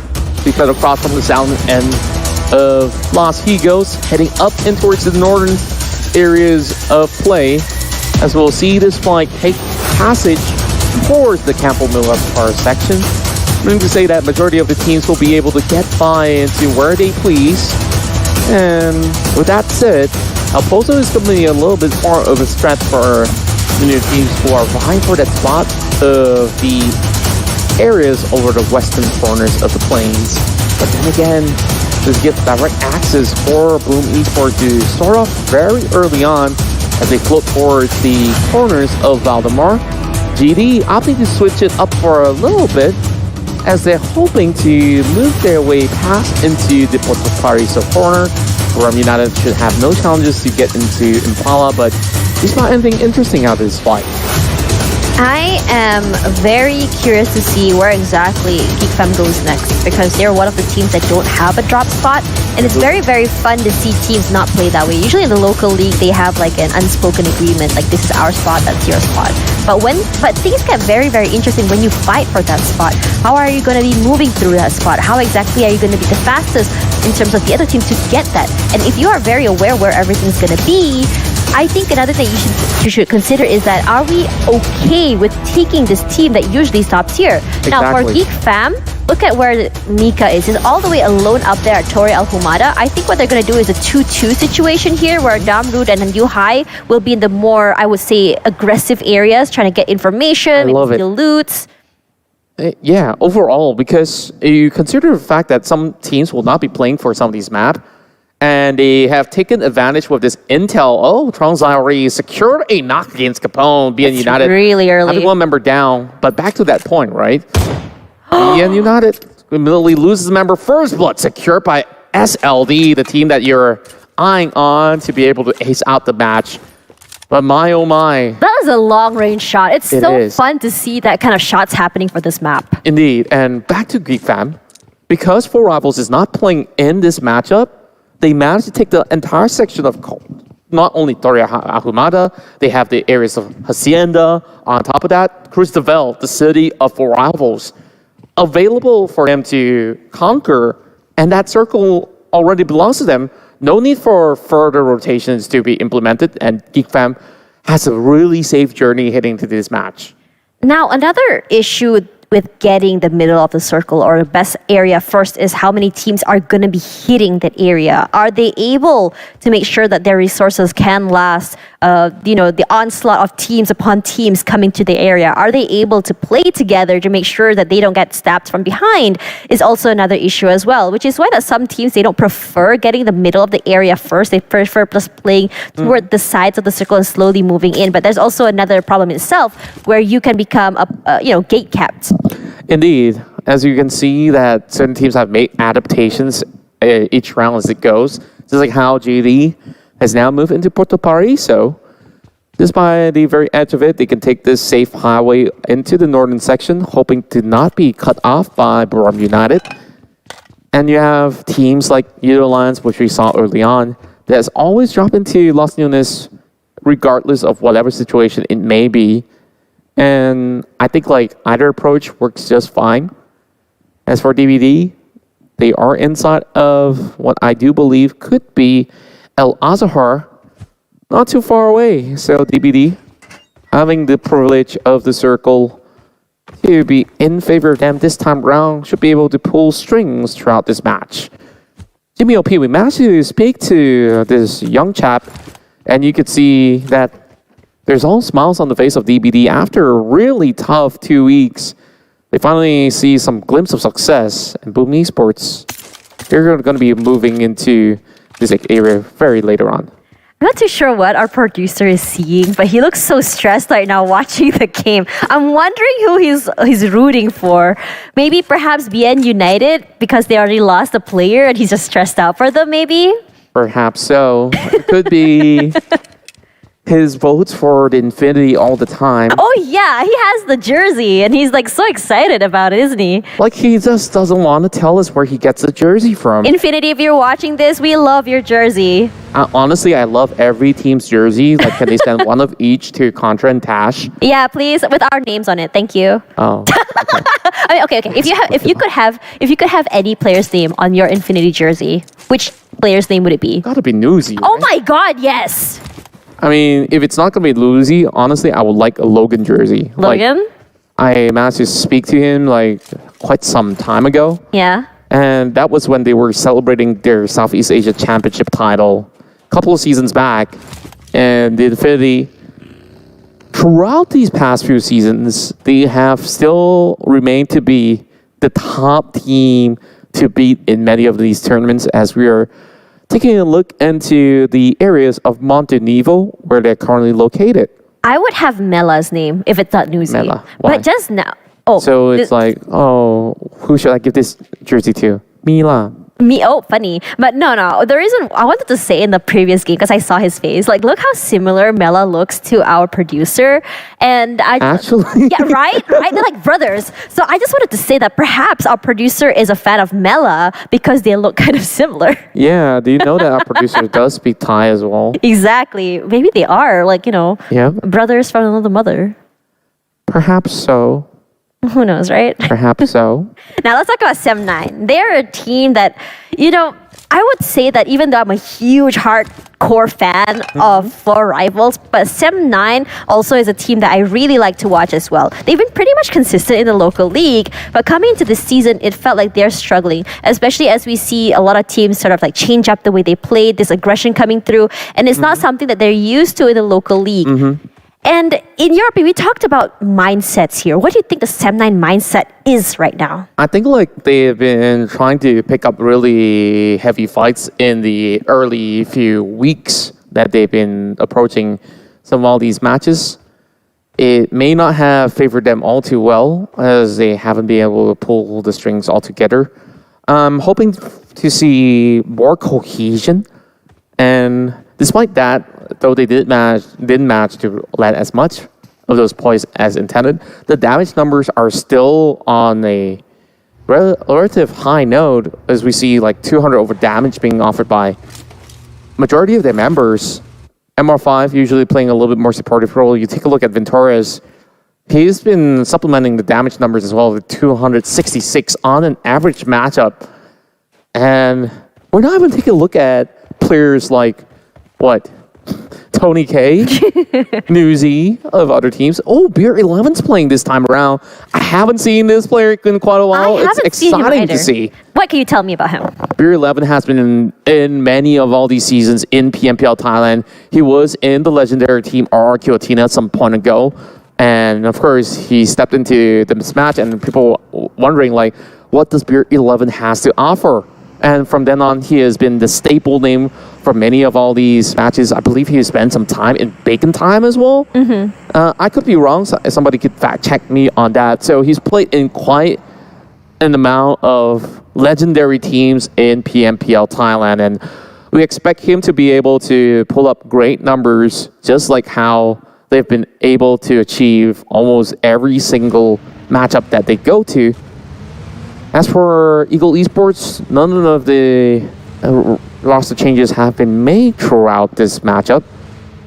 For the past couple of weeks, things have been relatively consistent, but they could be doing a little bit better. As we take a look at Oh my god. the top three eliminators, once again, Newsy as well as Tony K. It's only 5 points to separate these two gentlemen, and we got Shirties of Bacon Time. Okay, this is a very interesting fact. Just now, if I'm not mistaken, Infinity didn't have any eliminations, which is why we didn't see a change in terms of elimination points for for FaZe Newsy. Clan wasn't playing. Yeah, the and match. FaZe Clan wasn't playing. So my curiosity is more of like, even though they had those matches where they didn't play or they didn't get any eliminations, they're still so far ahead of everyone. Yeah, and like it's all in a day's work for some of these guys out there. Circle now does pull towards the northern end as we have wished it to be. Being United, they have already lost one much early on. And Infinity make life harder for being United. Silence have his vehicle depleted now, hiding under a rock in the hard place. And this is where the Molotovs will sink right in. Newsy hoping to basically set a record straight.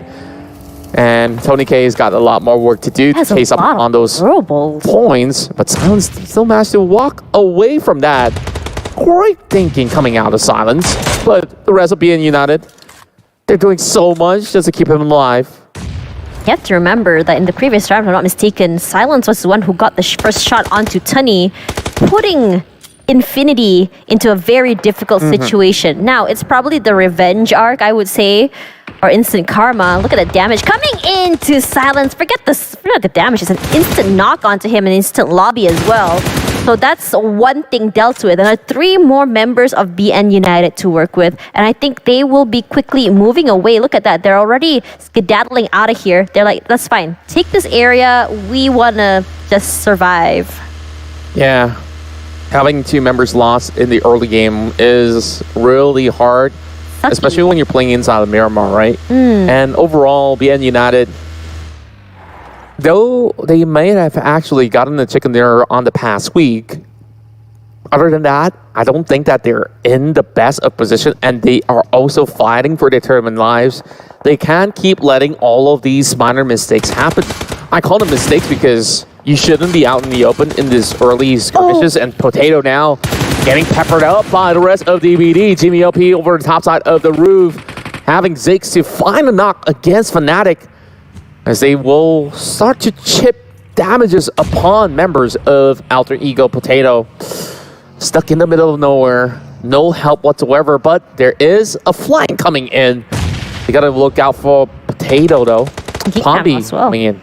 Yeah, Geek Fam as well. I think they're just waiting right now. But the fact that DBD is showing Alter Ego this much aggression is showing that character development that we Heads want to down. see. Yep, Yen gets picked off. Echo does find Potato in return. So it's a 1-for-1 situation. Regardless, DBD is trying so hard to fight with Alter Ego for this particular area. And the rest of AE are saying that it's probably best if we move away. But it looks like Potato will be getting the pickup here. But look at where Ponbi is, all alone inside of the building. Oh. They are going to be pushing forward. Wait a He's minute. playing very smart. Sem 9, their vehicles blow up, and it's upon their own doing as well. They were trying to hop over, but it's Infinity that approaches the scene. Alter Ego gets shot from so far away. God, Geek what Fam. the heck? They were the ones to take out Alter Ego. Now they're looking for DBD as well. Geek Fam looking extra ferocious today. Just hunting out Look from at how they've long distance. surrounded them. but GID is very close by as well. Regardless, we saw Geek Fam already showing their presence in the air. Wow, that is a very, very long range, only with a red dot. Mika is insane, but Snipes moving up forward, making sure that he does secure the points, not allowing other teams to third-party this. I think this is also because they are aware that GID was close by. You can see that they're waiting toward the southern side here, and they're just waiting for the right situation to move in. There is no right situation for them, though. However, there's another team that's hiding right underneath where DBD is currently at. By the foothill itself, there's no exit for DBD for now. They just got to sit by and wait on phase 3 until Geek Fam leaves this vicinity. And that's GD that was trailing in. Semline lost out too as they exited from Power Grid, approaching into the city of St. Martin, as they find themselves stuck in the middle of nowhere yet again. Deb asking for help, but it doesn't come by. And Chua claims one back into Ego Esports, while FaZe Clan is going to be on the further side of the city. Inside of St. Martin, 3 teams will look around. Yummy of Boom Esports on top of the radio tower. They won't be looking for those pickoffs just yet, so a little bit more of a quiet time for the citizens of St. Martin for now. For FaZe, we know that they don't show themselves until they really, really need to. For Yoodo Alliance, not sure who exactly tagged Adit Look, but look at how many teams are already inside of Hacienda. And this is because this is, again, as you mentioned, it's an area which is a town. You want to be able to get the best positions possible. You want to be able to take at least 2 to 3 compounds to yourself. All that space is great for you to allow yourself to not only get the crossfire of your teammates, doesn't allow those flanks as well, and gives you some breathing space. If you were to be pushed in from one side, you can just quickly hop into another building toward the end. Now, for Box Gaming, I think they had one of their impressive showings in the previous match, and I think, if possible, they want to bring that forward as well. It's kind of like reminiscent to what you expect from 4 Rivals, but that damage toward Allen is pretty good from Trisme. By the window pane as well. Like, I wonder how this guy actually spots him from such a distance. But then again, if a red dot sight could basically do the trick, what more can the 6 times do, right? Yeah. And Box Gaming, we see a little bit more of an aggressive approach being shown today. Now they're placing themselves into the 10th position.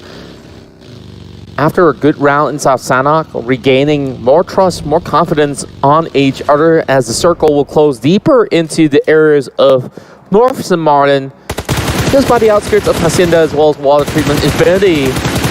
Having a really good time there as they take 2 sides of the hill. That's actually Geek Fam, isn't it? Yeah, Geek Fam, they're really far away though. By the corners of Water Treatment, they'll be alone for now. NFT will be gatekeeping them. Same goes to players coming out from GD that's hoping to move past them. So Geek Fam, they take a little bit too long trying to pick off Alter Ego and also members out of DVD. Now they might actually suffer some of these consequences. You need to rotate from the north side, which is like the most, I would say, open area. But toward the eastern side has been so packed. Speaking of packed, that's going to be Logan quickly getting a pick onto a member of the Bao Nam. And Tony K already on the aggression toward Bensu. That nade from Tony K immediately launches him out, knocks him down. And Bensu now needs to be picked up as soon as possible. But it's really hard because he's all the way to the other side of his team. And Break as well, he's already on being attacked. As 2 members down, as the other members of Box, are they going to give up their area, run away, or are they going to take this fight, at least try to get a trade? I don't think they could run away just about yet. They do have a little bit of an area for them to at least hold on to before they are forced to make a move. Also, keep in mind that SLD is around the corner, even if they dash off towards the opposite side where they're being approached by Infinity. Infinity now taking on BN United yet again. It's 2 versus Newsy, which is equivalent to 4. So I don't know how they get out of this tiny shack, but they are being burned up alive. Newsy, oh my he doesn't have to look. He gets 2 of them. Cool people don't want explosions, well, rather a fire in this case. And Uzi doesn't have to think. He doesn't have to. You just burn them alive. It's like a free oven for him. Free oven? Yeah. A pressure cooker on the side of the N United. Oh, man. Making things worse. And now grenades are flying in now towards Stone. Luckily enough, didn't manage to catch a glimpse of that, but they have to spot out Ravenclaw on the outskirts. Quick thinking coming out of Olio. But Chua, he stole it away. Oh, that's unfortunate. But Chua has always been that person that's always ready to pick up those kills if possible. Ego Regardless. Esports, Eagle Eye on that. Oh, that's wow. Wow, you still got it, man. As always. Oh man, but Vampires, though, this is the they don't sit second- well under sunlight. yeah, this is the second map in a row. They're not doing very well, but Geek Fam, on the other hand, has already got 5. Damroot out the aggression toward Allen, but he's now in trouble. Sneasel as well takes some damage from far away as Mika. He is going to be pushing up forward, coming toward the north side here with Damroot. Damroot is so very low right now, and is really dangerous because right in front of them is Infinity. And we talked NFT about... as well. Yeah, we talked about what happens when you come in late, and this is exactly it, as the members of Geek Fam are slowly dwindling in numbers, and I think that Damroot was not able to heal just now because they don't really have a lot of resources. Gonna clear the shack first before they move inside. Ouch! Oh my, they thought that someone's inside. They throw in the Molotov. They can't even get in right now. I don't really want to see that Snipes went scene, down. man. We're already seeing Geek Fam depleted. But they did take 6 points in the early games. Now 12 teams still remain in this matchup. Circle still remain in favor of Infinity. Damroot still survive, so thank goodness for that. NFT will pepper spray them from the top side of the hill, so I don't know where else can they basically fight. Infinity has the perfect bunker. The only area that's safe to play. FaZe Clan having some troubles against Box Gaming. More numbers being taken out from the side of Box Gaming. Excuse me for that hiccup. That's ShineLikeDiamond. They're doing well, as they are the ones that can challenge players from the Infinity. Look at how convoluted the southern side is. Convoluted. Wow, the vocabulary. I don't know. I don't remember where I learned that word from, but look at this damage coming through from Lord Harm. Nearly getting a tag onto one of the players of 2E. Make it 2. Unfortunately, doesn't manage to at least blow up the vehicle. Regardless, on the southern side here, because everyone was traveling up toward the north side, which is why Geek Fam took the long rotation up north, but they were met against 2 teams. Regardless, they're inside of the circle right now, but numbers not on their side. But speaking of numbers not on their side, Tuan is the one getting picked off right now as FaZe is just slowly taking this fight against Box, and MR5 knocked down already. I'm actually surprised that Box is able to hold off against them. It's 2-on-4. Oh, commotion happening inside of St. Martin. Everybody tries to move away from this area of play. FaZe Clan now getting tagged up. Golden opportunity coming in for break. He's pushing through. No time to heal up. And he does get the drop. Instead, he falters to Tony K. Ready to make that push. What a Gaming great didn't feed. walk away with any points. Lord Harm as well goes down. There goes 7-9. This time coming in a 10th spot as Yoodo Alliance falls hit first. But then again, they walk away with 2 points. Meanwhile, 7-9 didn't even walk away with a single drop of takedown. Big in time, they will basically pry on the weak, but they are moving up with the buggy. Oh my the Taurus God. blown up. Tony came with a slither of health left. That might just be the end of it. Buriram, the player that was introduced into this matchup, being forced to run outskirts, out into the open playing fields. And what can they do? FaZe Clan now on the run. While Big in Time trying to make a move. It's FaZe Clan being picked off.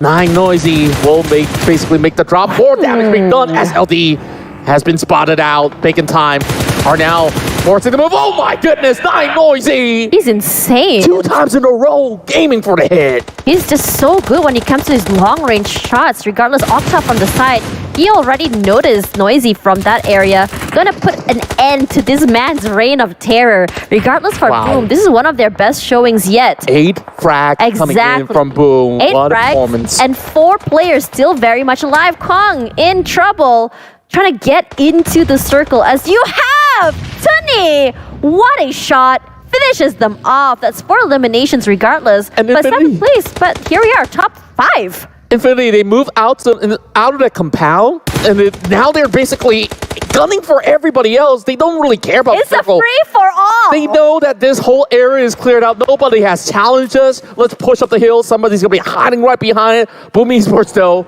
4 players still intact. They can fight Infinity if they want to.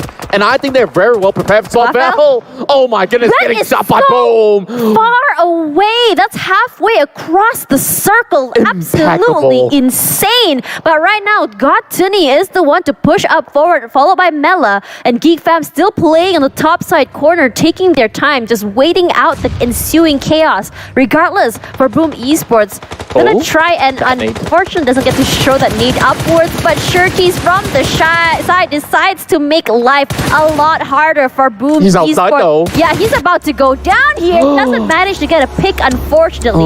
But here we go, Risey. This is gonna be second time's a charm. Is it gonna hit anyone? Is the question? No. Close nade, not being able to land on top of Mela, but Razy slowly getting pushed. And Geek Fam, somehow they survive into the top tree, hiding by the shack, and NFT bounce out first. And they definitely have to thank Boom Esports for Mika that. wants to join. Mika's gonna join into the party, but Gotuni's marking onto him. Dabber now hoping to be the difference maker between the top two teams with the most numbers out there. Uzi now inside of the smoke, trying to push over onto the corners where Boom's currently hiding, but this defensive setup is not so easy to crack. The Indonesian side tries to retaliate, one member being blown up by Nuzi with a long toss of a grenade. Crazy now exchanging a little bit of flurry of damage, but Nuzi's going to be dropping another nade. Not much time to go in for the save. They mass attack him up. Nuzi's left by the corner of the map. Now more damage being done towards Mela. He forces a drop over the lower side. Dabber finds him though. Nuzi's down. Nuzi down, and Mika will be the one to try and grab him. He wants to get that point. Regardless of the top side, Mela is primed and ready for Geek Fam. They may be the thorn their side, but at least know that they know exactly where these thorns are. Nuzi goes down, finally to down road. He's going to be very happy with the extra point. But Infinity right now, down one player. Mela. Mela aggressively pushing upwards to the top side. Boom, with 10 eliminations. Mela he's not down. able to play this area as Jamru playing the long range. Doesn't matter if he's playing on the bottom side. Those long range shots are definitely going to be doing damage onto Hexas. Can he keep going is the question. 1 on 3, 1 on 4. Jamru, what are you doing? What on earth? You want this glory so bad. He can't really move anywhere. He's still outnumbered though. He's outnumbered, but he's a little bit more closer to the circle. Regardless for Boom Esports, they can push in together, get the pins if they want to. It's Boom Esports time to shine. There's only one player standing in the way, and they will celebrate it. Boom Esports. They close out the round, and now saving the day, as this could be enough points to get them out of week 3 into the grand finals. This is exactly what Boom Esports wanted. A little bit of a slow start into the league. Regardless, doing so very well. They have these Cinderella moments that just go boom, and this is it. But for Geek Fam, yesterday was a slow day, but now looking a little bit better as their numbers dwindle. They still managed to make it into the top 2. In fact, getting one more kill before going down, and thus allowing Boom Esports this space to get this chicken dinner. So impressive. They won against Infinity, and they definitely have to thank Geek Fam for taking out Nuzi, because Nuzi was being so annoying, dropping those big nades, knocking down a few members of Boom. They actually going for the revives at Crazy. I think he was the player that was a standout for Boom Esports in this particular match. Let's take a look again in the early games where we see a 3-4-way battle as out there Ego, DBD, as well as Geek Fam were going for some challenges, and Geek Fam was seeing some of all this impressive stuff, and Nuzi, this moment itself, absolutely clippable, right? Yeah, I am. He tosses it, and then he just walks away like, bye. I know that you're going to go down. But this is also very interesting as well from Box. But like, I would just want to say that even though we thought that he's going to get at least 2 out of that, look at Tony K. He marks the area ready to give support to his teammates, which is exactly the reason why Tony K is up there in terms of eliminations and damage. In fact, look at that crazy nade coming in.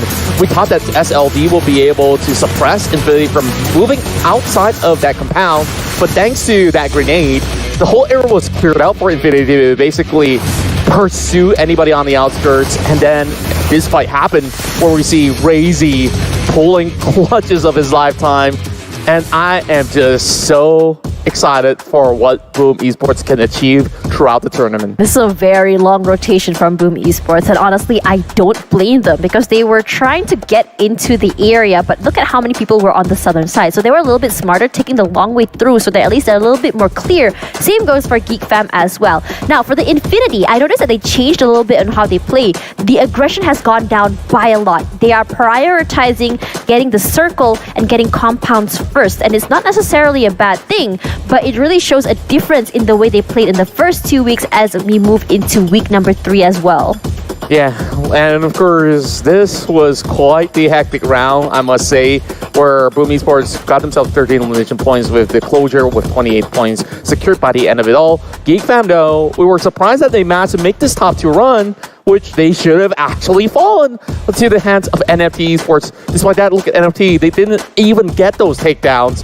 In fact, Infinity, if they weren't being punctured up, they could have been making it to top 2 or should I even say Chicken Dinner was also within grasp. Bacon Time also was taken out. They also share the same elimination points with Infinity. But Yummy was the one that have shown up in this match. We saw that rotation. They were taking the radio towers of St. Martin, and just so much damage to be done from that sector because every other teams were cutting across the St. Martin section. I think what's really great about Yummy is the fact that when they have a 3-1 situation, you can always expect the solo player to be Yummy. That's how much confidence the team has in his solo play as well as his support.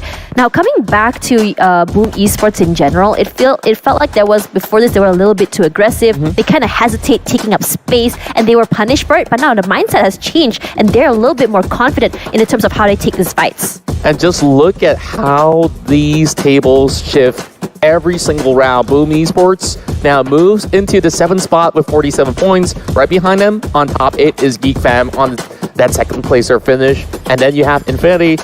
Sure, they're trailing right behind FaZe Clan. It's only a 7-pointer of a gap for now, which could change anytime. While Bacon Time, with good rounds, it's Alsana, and now another one to add into the back, make it to the top 5. They have been able to move up ahead of Alter Ego with 16 points. While we see a little bit of a downward trend for everybody else from 9th place all the way down to 14th, I think like there's still a little bit more shift of gears to be made by majority of them. I think the reason why is because we're starting to see some teams have explosive wins, like Boom Esports, Geek Fam. Just one game, they get so many points in one go, pushing them up. But they're not consistently getting these points, which just allows them to move up and down the ladder a little bit more frequently compared to teams that are a little bit more consistent, like TEM, like GIDS. But let's have a look at the recap here for that match. Yeah, well, we're going to be focusing on Boom's rotation in particular, and also for the fact that Geek Fam, I think like highlighted this from the very early game onwards that the northern section was theirs. The circle was also in favor of Geek Fam, so they have a lot of things that they could consider in that early game. So Boom Esports, they start off from Valdemar, and then you see them cut across through the highway, through Montenevo, into this radio tower where they plant themselves by the edge of St. Martin, and then look at the sector. It was just divided by 2, Boom Esports as well as Infinity, and once they did see that the circle moves deeper into the Infinity's territory, they took over this hill, which they will eventually have to take out Bacon Time, and after they eliminate the 2 biggest rivals out there with the numbers advantage, they find Damroot in that pickle situation. Of course, Damroot didn't go down without a fight, and they managed to basically seal the deal, get themselves this chicken dinner to move forward into this whole race for the top. You know, it's fun to see consistent teams because it's always easy for us to make predictions. But I love these wild card situations and wild card plays because it just catches you off guard. But you know what else caught me off guard? What's that? Our official smartphone partner, Realme, with the GT Neo 3. Because honestly, the performance of this phone really caught me off guard, especially when I tried it one time. I really want to be able to make a video on that one day just to try out how exactly it feels to play a lot of different games on this. But we know that for PUBG Mobile, it's the most optimized for this phone. Exactly, and you notice that the speed of the games are getting quicker and quicker because that is all thanks to Realme. Neo Speed awakens with the GT Neo 3 itself. So we'll come back for more as we'll take a little bit of a break for dinner time. See you guys in about 20 over minutes. So, churros.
Hi everyone!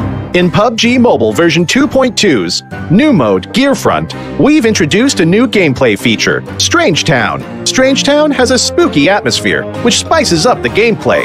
In this video, we'll be exploring Strange Town. So, come on, let's go! Strange Town will be available in ranked modes Erangel. Strange Town will be located between Stalber and the western coast, and will be shrouded in darkness.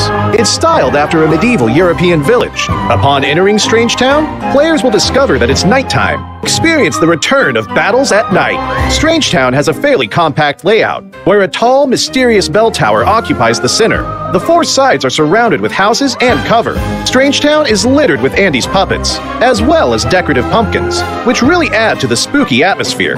This area's design is full of personality, and we hope it will give players new and interesting combat experiences. Strange Town will be available from September 29th to November 14th, UTC +0. During this period, Strange Town will become an important resource zone in Erangel, and will be a hotspot for trigger-happy players to scavenge and fight. Strange Town will also spawn a recall item, the respawn card. If a player has a respawn card, and they get eliminated, they'll be able to respawn and jump back to the battleground.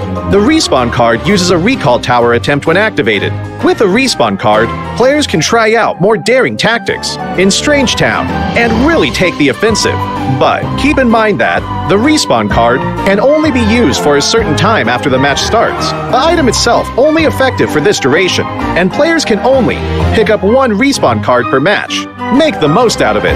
After the match has started for a certain amount of time, 2 hot air balloons in the form of Andy's puppet will rise to the air. From the center of Strange Town, players can pilot them to get away from Strange Town and avoid more battles. Once players leave Strange Town, it will no longer be night. Hot air balloons can be flown across Erangel, and you can pilot them again even when you get off. When players are riding a hot air balloon, they'll be able to parachute to the battleground again. However, it's important to know that hot air balloons have an energy meter, and they will automatically descend before the final play zone, after which they'll deflate. Players should take the opportunity to pilot the hot air balloon while they can, and travel to a more advantageous position for battle. Furthermore, players can also ride the cable car at Stalber. There will be 3 cable cars at Stalber the players can use to quickly travel across the map. The new gameplay will be available from October 13th to November 14th, UTC +0. There will also be a disguise gameplay feature in Strange Town for a limited time. Throughout Strange Town, a special item can be found, Andy's puppet. When players enter Strange Town, they'll be able to disguise themselves as a puppet and blend in with their surroundings. It's a brand new, never-before-seen tactic. When players disguise as a puppet, they can still move about, albeit slowly. You can choose a good hiding spot to disguise yourself and avoid pursuing enemies to survive. You can also surprise unsuspecting enemies by removing your disguise and taking them out. The moment the disguise is blown, you'll become the target for enemies. Once struck by enemies in succession, players will still return to their regular appearance. Disguising comes with risks, so remove it with caution. At the same time, make sure to pay close attention to the Andy's puppets in your surroundings. Any one of them could be an enemy in disguise. If you see through the disguise, fire at will. Do keep in mind that disguises only work within Strange Town. As soon as players leave, they'll revert to their regular selves. So, have fun in Strange Town and experience the unique, spooktacular gameplay. While Strange Town is available, several strange garden parties will appear on Erangel. Players will receive a Halloweek's crate full of extra supplies. From October 13th to November 14th, UTC +0. The crate will turn into a clown crate. When opening the crate, there's a chance that a clown will appear. Make sure to dodge its attacks and defeat it for advanced supplies and firearms. Strange Town's spooky theme, abundant supplies, and disguised gameplay will give players a fantastically fresh new take on exciting combat. Call your friends now to go to Strange Town and experience all the surprises. For more details, don't forget to follow the official PUBG mobile community. See you next time! Gearfront Introduction. Greetings, PUBG Mobile players! Welcome! PUBG Mobile is launching a new themed game mode, Gearfront. In this video, we'll be introducing the skills gameplay, Strange Town, and more. We hope you'll like it. New Gameplay 1, Skills Gameplay. In the upcoming Gearfront mode, players can have 8 skills to choose from. Each skill has its own distinct characteristics, and players can bring one skill into battle for each match. Different skill combinations will add to the team's tactical and strategic options. Now, let's take a look at these skills in action. Trace. When hitting an enemy, a marker will be shown above their head. These marks track the enemy's movements, even through obstacles. Supply Scan. Use the Supply Scan device to scan and detect nearby advanced supplies. Black Market. Quickly builds a black market shop to conveniently purchase items. Gliding Doll. Makes players soar into the air before deploying a puppet for gliding. The puppet will be deployed automatically when used in the air. Play Zone Analysis. Analyzes the next play zone and displays its location on the minimap. Lucky Backpack. Gives the backpack the new ability to convert items into another item of the same type. It also increases the default load of the backpack. Healing Smoke.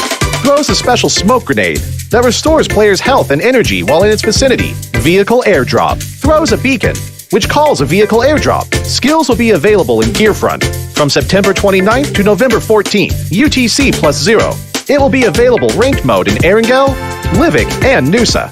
There are a myriad of skill combinations to choose from, and different combinations provide different advantages on different maps, which provide players with a wide range of strategic options. So, go invite your friends and experience it together. New Gameplay 2, Strange Town. We've also added a new gameplay mechanic to Gearfront. Strange Town, Area Introduction. Strange Town will be available from September 29th to November 14th, UTC +0, and will be released in 2 phases. On September 29th, UTC +0, themed area gameplay will be released, and on October 13th, UTC +0, the disguise gameplay will be made available.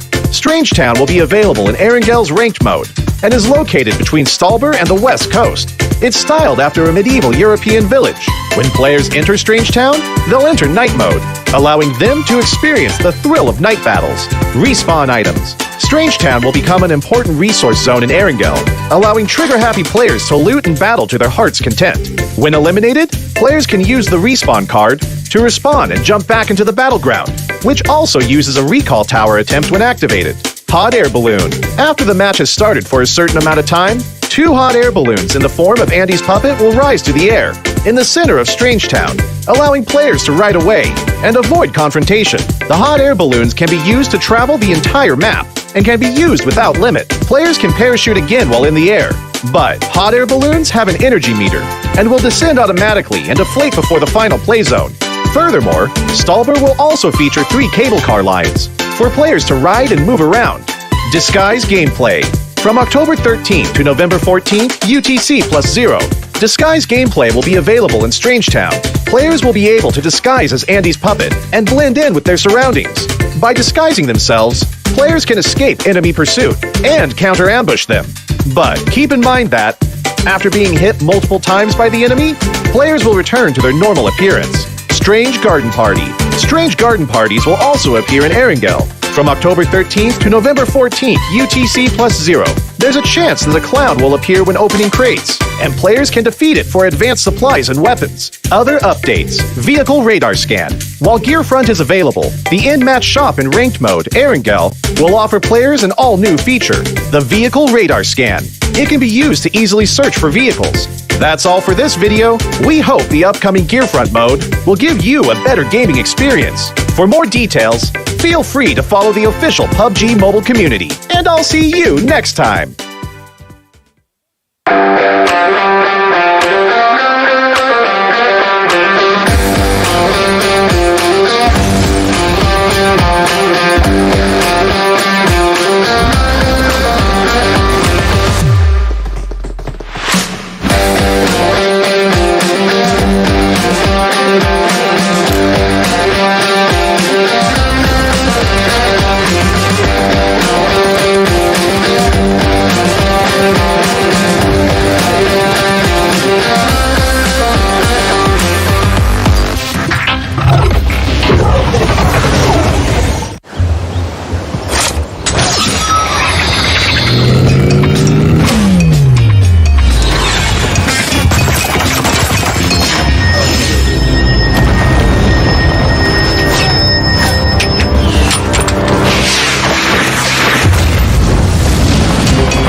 Hi everyone! In the PUBG Mobile version 2.2 update, Erangel is getting an overhaul with changes to the map, vehicles, and modes. Without further ado, let's find out what these changes are.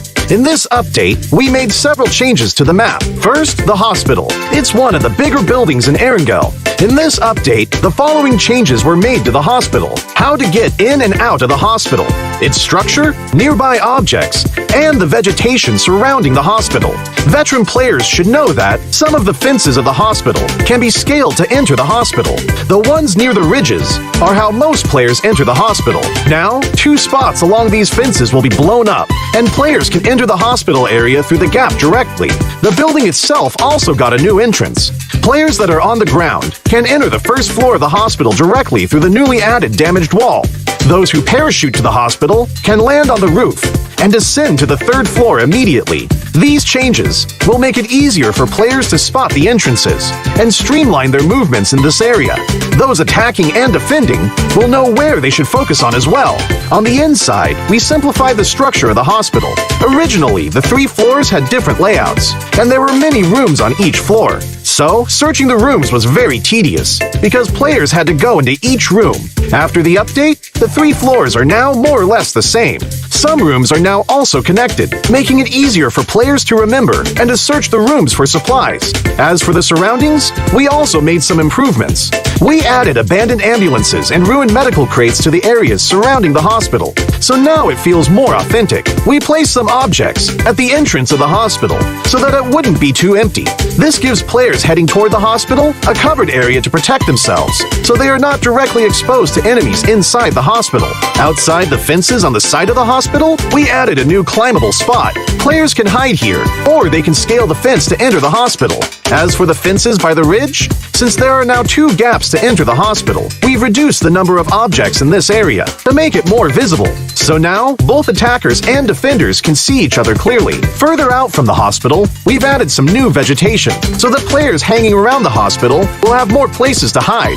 Milta Power also saw some changes that are mostly in the generator area. Players who are familiar with this area should already know that this section was quite a choke point and was not easy to get in and out of. Those who entered either came out the same way or had to take a detour to the other 2 buildings. In this update, we added a new entrance on the 1st floor to make this area more reachable and easier for players to get in and out. The layout was also modified. We simplified the complex floor plan so the players can see more and plan their routes better. When battles break out in the generator building, the resources in these supply kits are very good, so keep an eye out for them when searching. In the new version, bikes will become a staple vehicle on Erangel. In some of the more remote areas, players will find bicycle sheds. Each shed will have 4 bikes initially, and they're first come, first served. These bikes can be collapsed and put into the backpack, so they're really convenient for traveling to other locations. In addition to the sheds, players will be able to find bikes in other areas. With a bike, players no longer have to worry about being too far from the play zone. In the new Erangel, there will be flash shops. They will spawn randomly in outdoor areas. Those who find one are in for a treat because there are tons of random discounted items. So keep an eye out for flash shops during matches. Running out of fuel is one of the worst things that can happen while driving a vehicle. Erangel's gas stations will become functional for refueling vehicles. For the cost of just a few tokens, you'll get a full tank of gas. Find a gas station and try it out. These are the main changes in the version 2.2 update. For more details, don't forget to follow the official PUBG mobile community. Winner, winner, chicken dinner. See you next time.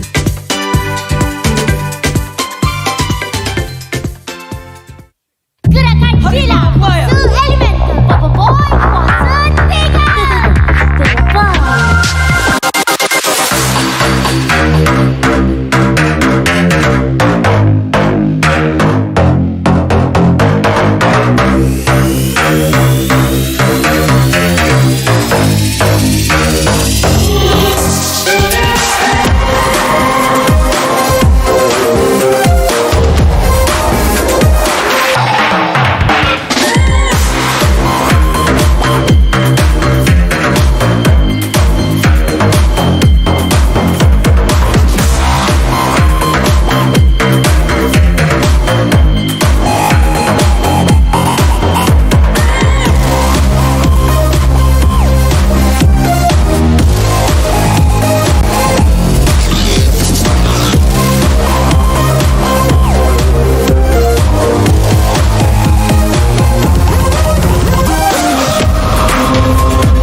Epic และ Legendary สวยไหมคะ สวยพอคิวค่ะกรอบรูปโปรไฟล์ก็เลิศไม่แพ้กันเลยนะพี่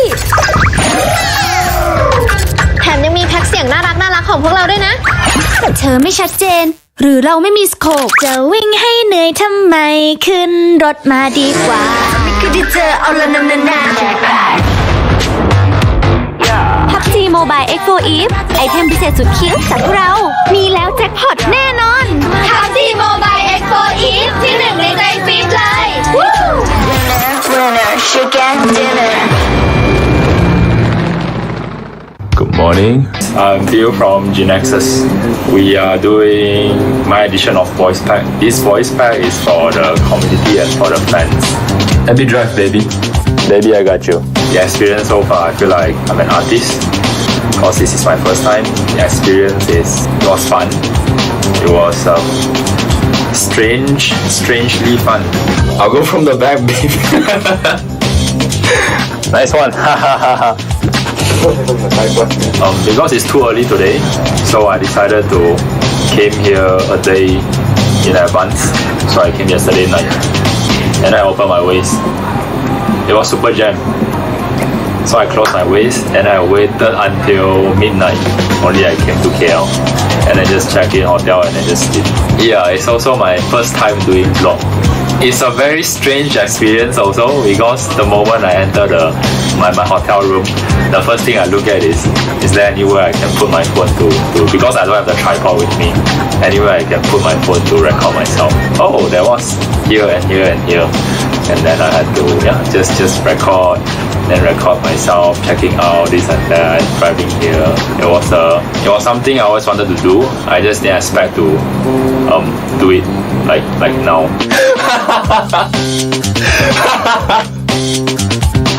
Get in the car. Get in the car. So the favorite thing about having my very own voice pack is that I can add in my own style, my personality to it, to make it different. Wait first, baby. Let's go. Hiya! Five flying. All those with babies. Oh, sorry, baby. Let's live, baby. I got you, baby. Get behind me, baby. Oh, and nobody but you. It was freestyle. It was last minute, but I think it was a good one. So other than the voice pack, there's also something special here. So you guys can stay tuned. See you.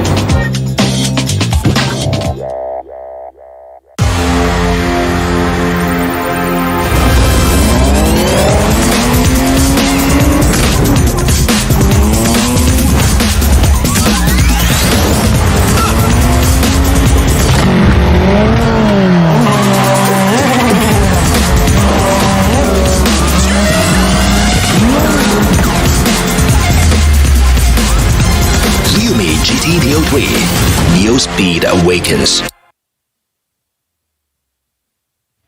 Contra, this is Dancing Task Bunny. I know you're excited, especially when we have already got our dinner. I hope you guys have your dinners too. So far, 2 teams have gotten their chicken dinners, so maybe it's time for you to order yours to our official delivery partner, GrabFood, where you can get 50% off when you go ahead to input PUBGM on the promo code section, and that's only for first-time users, so terms and conditions apply.